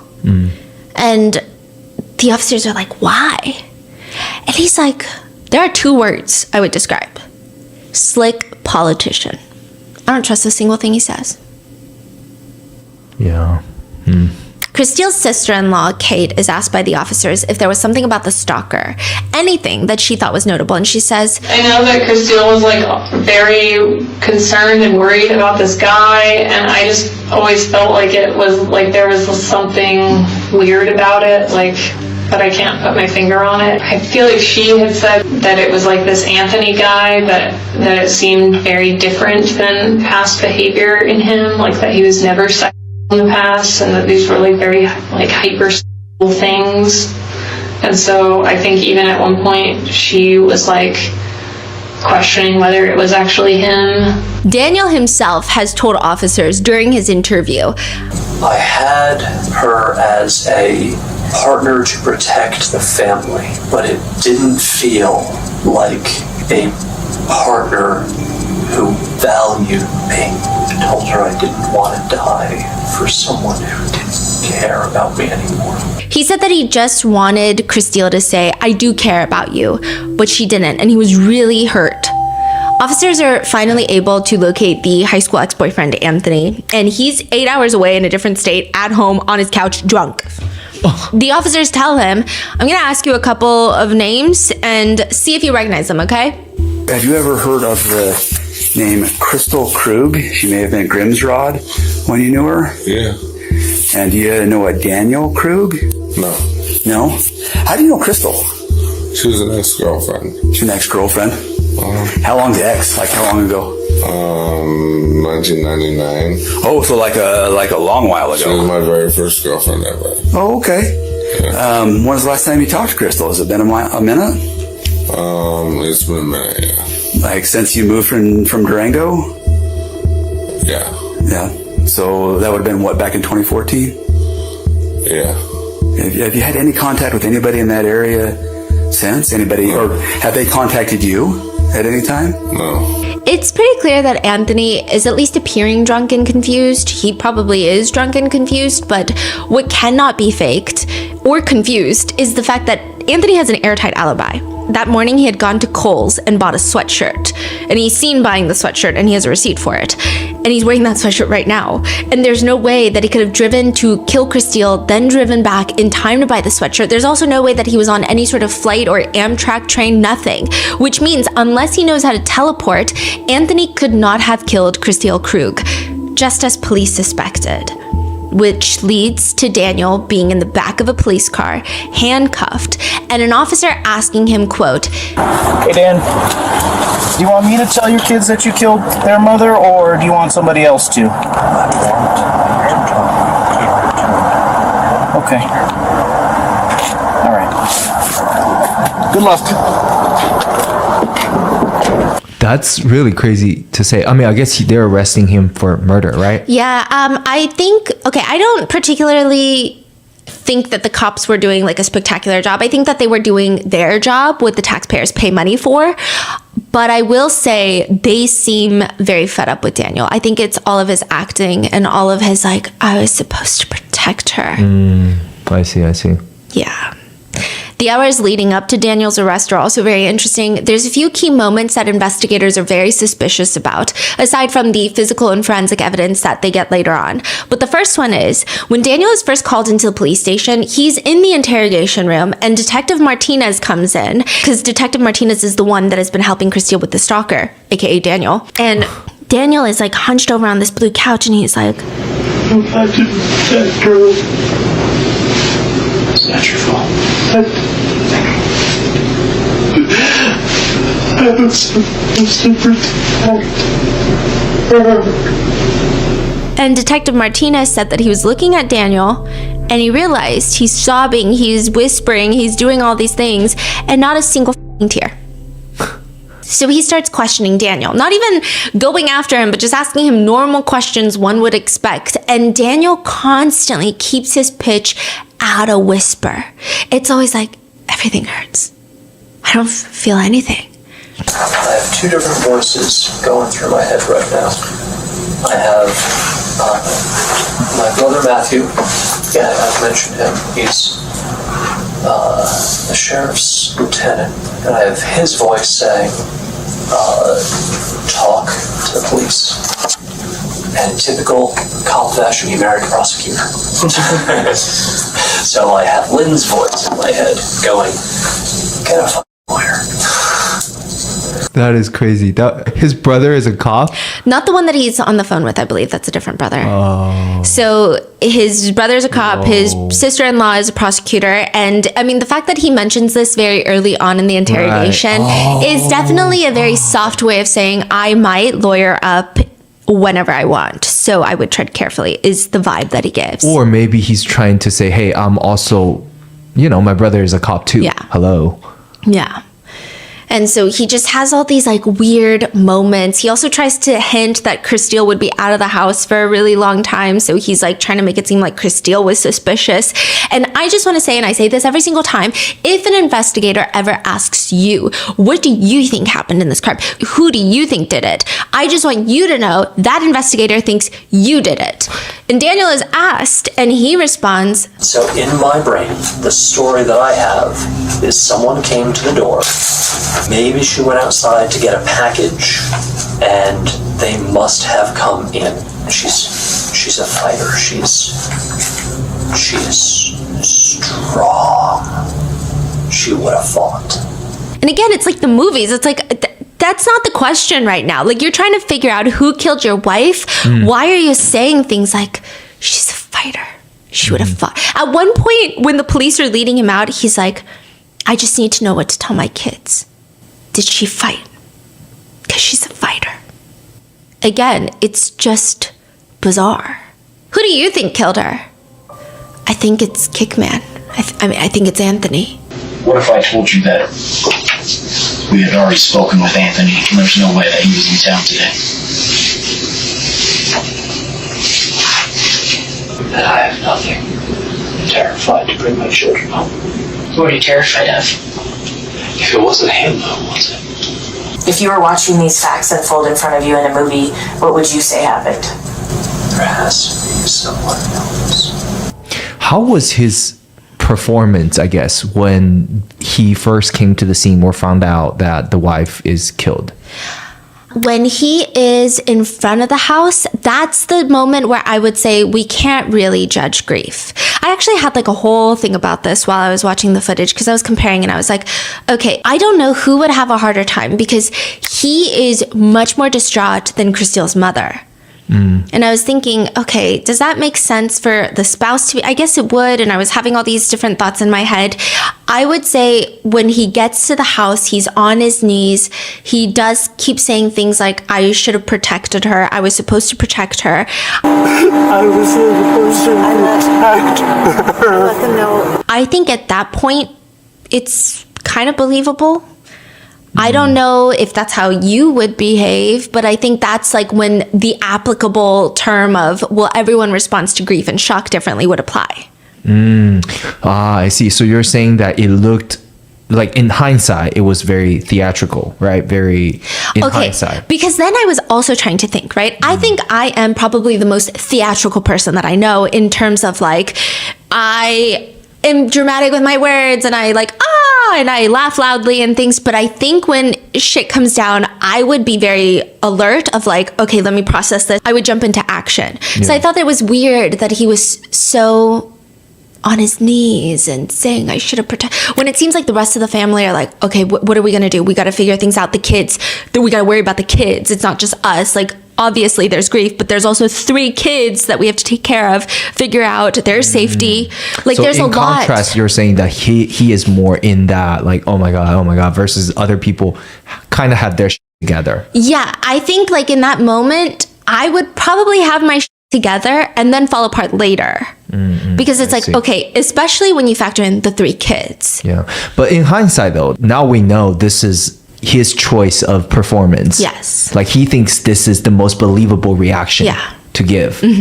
But it looked very off when he arrived at the station. Just instantly became really off. Yeah, I think, okay, now in hindsight, obviously everything is clear in hindsight. I also think like the constant, I was supposed to protect her, I didn't protect her is really weird at the scene when he gets to the house. Because it's not about his kids, it's not about safety, and it's also not about like, we gotta find the who did this. Like there is no action. It's like very him-centric. It's like, I'm the protector and I failed. I'm the biggest victim. Ooh, the guilt. Yeah. It's almost like he wants people to be like, you did everything you could.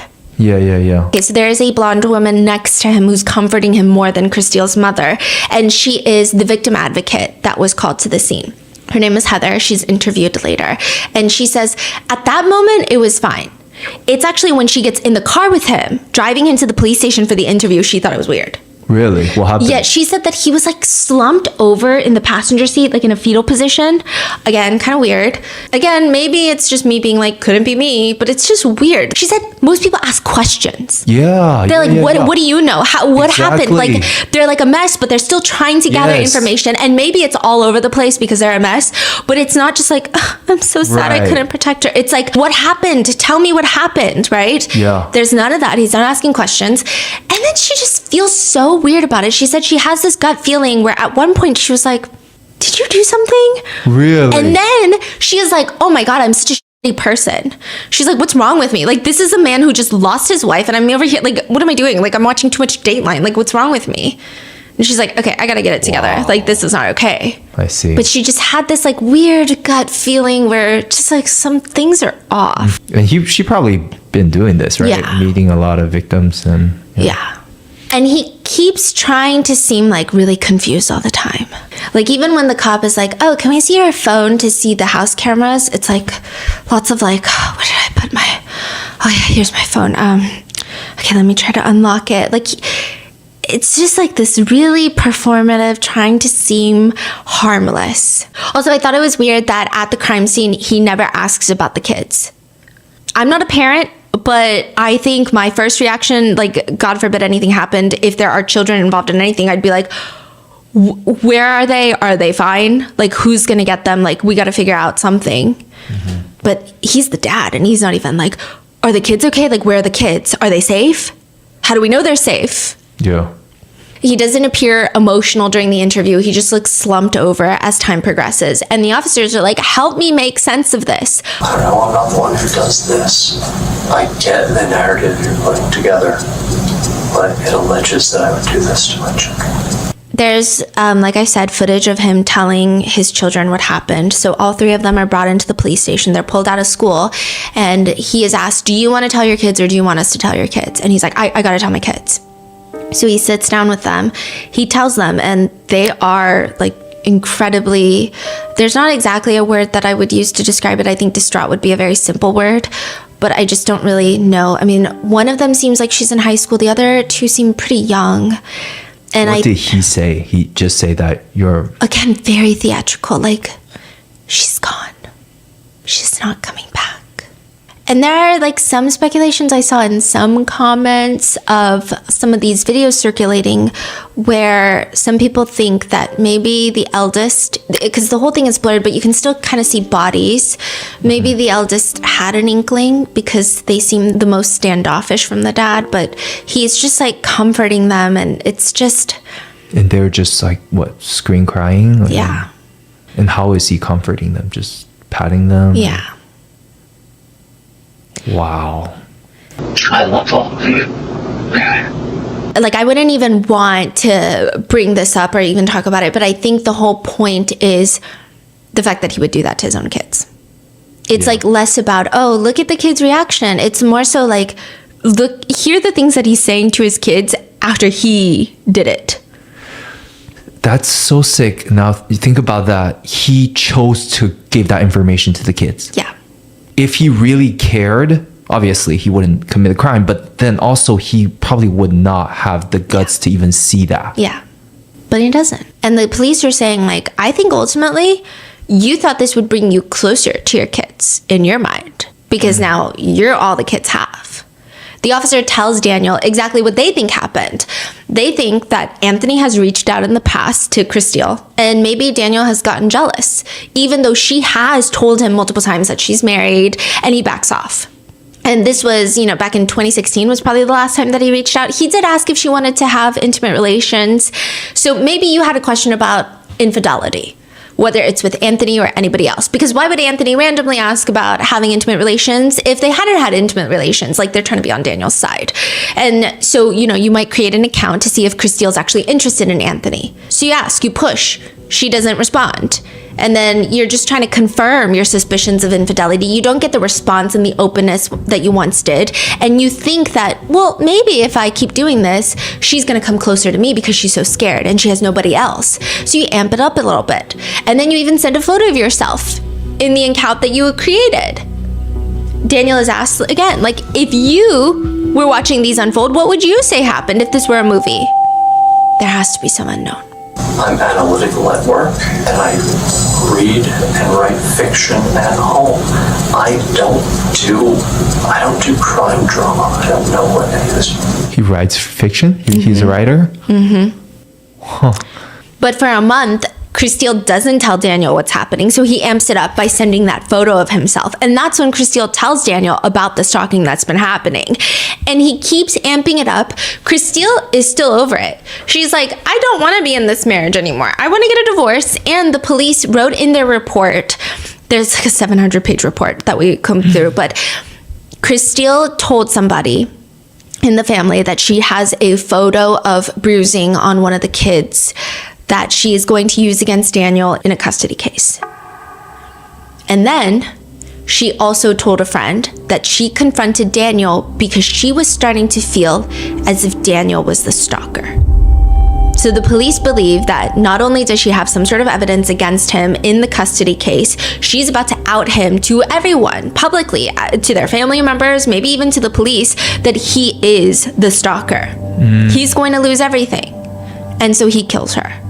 The forensic evidence from the top. The Krug house has 4 cameras on the outside of the house. Doorbell camera, one on the side of the house, one that shows the driveway and the garage. And it's crazy, like this FOIA request, we got all of the footage from that. And we also got footage from like neighbors' cameras. There's a lot of footage. But multiple of the cameras were turned off for 2 hours that morning. And the only people that could turn it off manually are Daniel and Christelle. It's only turned back on when Daniel goes to work and he is later than normal, his work time. And he also seems really casual walking through his office, which is unsettling after he just murdered his wife. He then comes back to the house in extreme distress. But when he calls that welfare check, he calls the police. He calls Christiel's mom. He calls the neighbor. He's the one that called? Yeah, and he's also the one that called Christiel's mom to go check up on Christiel. For what reason? Maybe it's the ultimate revenge because it seems like he has this venomous hatred towards Christiel's family. Right. But what made him decide to call a wellness call, like just out of nowhere in the morning? Yeah, so he said that he hasn't been able to get in contact with his wife, and it's weird because they had a stalker. So if they could just go check. He's at work right now. He left work earlier this morning. She was dropping off the kids.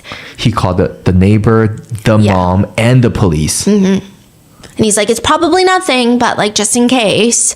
Can I get either someone in the house to check in with Martinez, or maybe both? Maybe a wellness check at the house? Yeah, we can go check the house. She texted me like, I don't know, 3-ish hours ago. All right, and then you said this was is this like a case for somebody threatening you guys? Yes. Okay. Martinez knows all of this. We have both been targeted by a stalker. Okay. Threats have been made against my life. Okay. And threatening to like kidnap her, which is why I'm nervous that she's not answering me. If you hear from her before then or something changes, just give us a call back, okay? I can't focus here at the office. I'm going to be wrapping up as fast as possible and heading home. Okay. It takes me 45 minutes. Okay. So all right. Sounds good. I'm a ways out. Okay. We'll let them know and we'll have an officer call you, okay? Okay. Thank you. I don't know. For someone who's planning doing this for so long, there's also very dumb. Yeah. Like everything he does is like... There were also messages from Christiel's phone that morning that she was killed. One of them was to Daniel that was sent after she was killed. Right, which, how is that possible? He's out of the house. He gets a text message when he's at work from Christiel. Those are all scheduled. There was one scheduled to be sent out to Detective Martinez, one to her dad. All of them pre-scheduled. You can schedule text messages on Christiel's phone, and someone had scheduled those messages. Who would it be if not Daniel? Because that needs to point to these messages were sent once he was out of the house. Mm-hmm. If the police didn't realize that these text messages were scheduled, they could have believed that Daniel was out of the house and Christiel was still alive inside the house.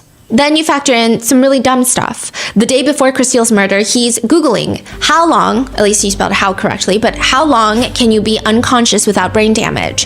How hard a hit for head trauma to go unconscious? How hard would you have to hit someone in the head to make them unconscious? Do people really go unconscious when hit in the head? What happens when you're hit in the head? The picture of Daniel getting out of his car at work that the stalker took of him, data forensics were able to uncover that it was on selfie timer mode. I guess the metadata can show if it was like taken with the front camera, the back camera, it was like selfie mode, front camera on a timer. Yeah, and that was my question. So he put a little... Yeah. He bought a burner phone, but he buys it not with a credit card, but with a gift card. That gift card is registered to himself. When he first starts messaging Christiel, because she doesn't respond to that first message of like, hey, it's Anthony, right? He didn't know if the message was going through, so he decides to text himself from the burner phone and just the word test.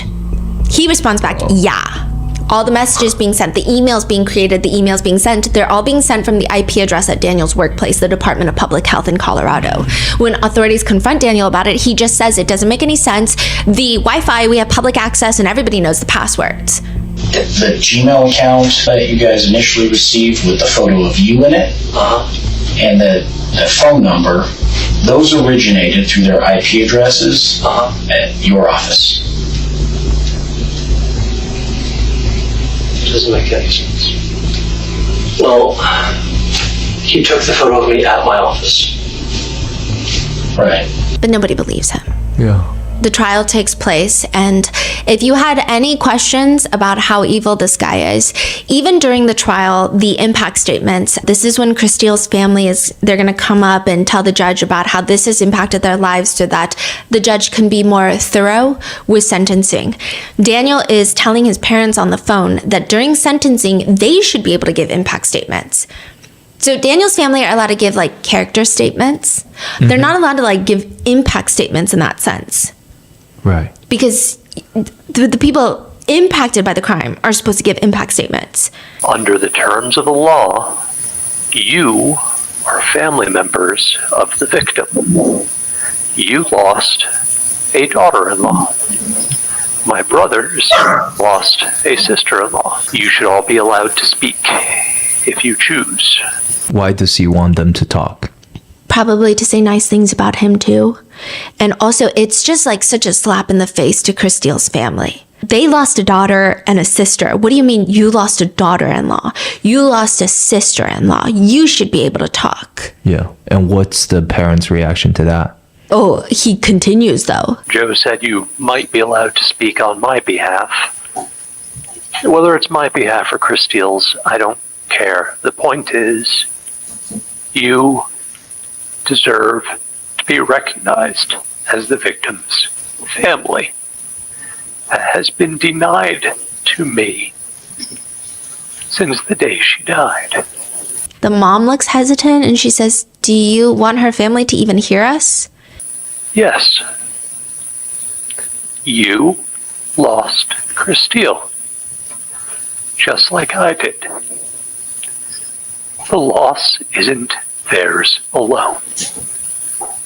So yes, I would like you to speak. If you're willing and able. This is after he's found guilty. Yeah. I just think everyone involved just fucking hates Daniel. Even the police officers. And again, this is not like me commending police officers. I think that they're doing their job. I think that's their job, right? There's nothing to praise there.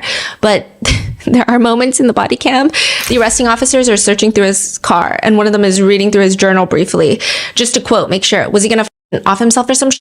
I gotta look. And he's like reading through the journal. And the other cop is like, is there a confession in there? No. And they're both disappointed. Off himself or something. Is there a confession in there? Also, before the arrest, it's like kind of comical in the only sense because we hate Daniel, but nothing else. And like, I guess the only thing that's like, okay, some relief is one of the cops is like, once he does the stop, because they're going to arrest Daniel in his car. They're like, once he does the stop, we're going to flip the bitch. So yeah, once he does a stop, we're going to flip a bitch. Yeah, I got it. So they're like getting pumped to arrest Daniel. I don't know if they're just like... They pulled him over like at a stop sign? No, so he was going to his daughter's recital and they bombarded him in the parking lot when he was by himself, thankfully not with the kids. So they got him. It's like every tone of all the police officers working this case, they just hate the guy. Yeah. Yeah, they're just so ready to... The jurors deliberated for a day and a half. They concluded that Daniel would be found guilty of murder in the first degree, stalking and extreme emotional distress, stalking with credible threat, and criminal impersonation. He will be sentenced to life in prison without the possibility of parole. The whole time during the conviction and the sentencing, Anthony was there. The guy that he tried to frame. Wow. Detective Martinez states that this case has haunted me since it occurred, and the outcome of the case has haunted me for the past 2 years. Chris Steele's parents have given some grace, stating that it's not really Detective Martinez's fault. They think inevitably, I think he was going to kill her. When someone sets their mind to do something like that, and that's what the plan was, I don't think that would have stopped the murder from happening. Anthony also, he was interviewed and he said that the morning that he went to go buy that sweatshirt from Kohl's, he now thinks that it was Chris Steele sending him a message. Because it was just so random. Like, he didn't really need a sweatshirt. It was just kind of like he just felt the urge to go buy a sweatshirt. Yeah. The receipt for that would be his ultimate alibi. And so with that is the case of Chris Steele Krug. I saw a lot of people saying this was like the smartest, most calculated murder in history. I think there was just a lot of effort put in, but it wasn't. I think Daniel would get off on being called smart and calculated. I think he's a bozo. I think he sucks at acting. And I think ultimately he deserves everything that's going to come to him in prison. And during all of those calls, he just, the whole time, he's saying he didn't do it. Mm-hmm. And he's mad that he thinks someone is taking his valuable coins. He thinks the police stole a ring, the credit card information. What are your thoughts on this case? Let me know in the comments, and I will see you in the next one.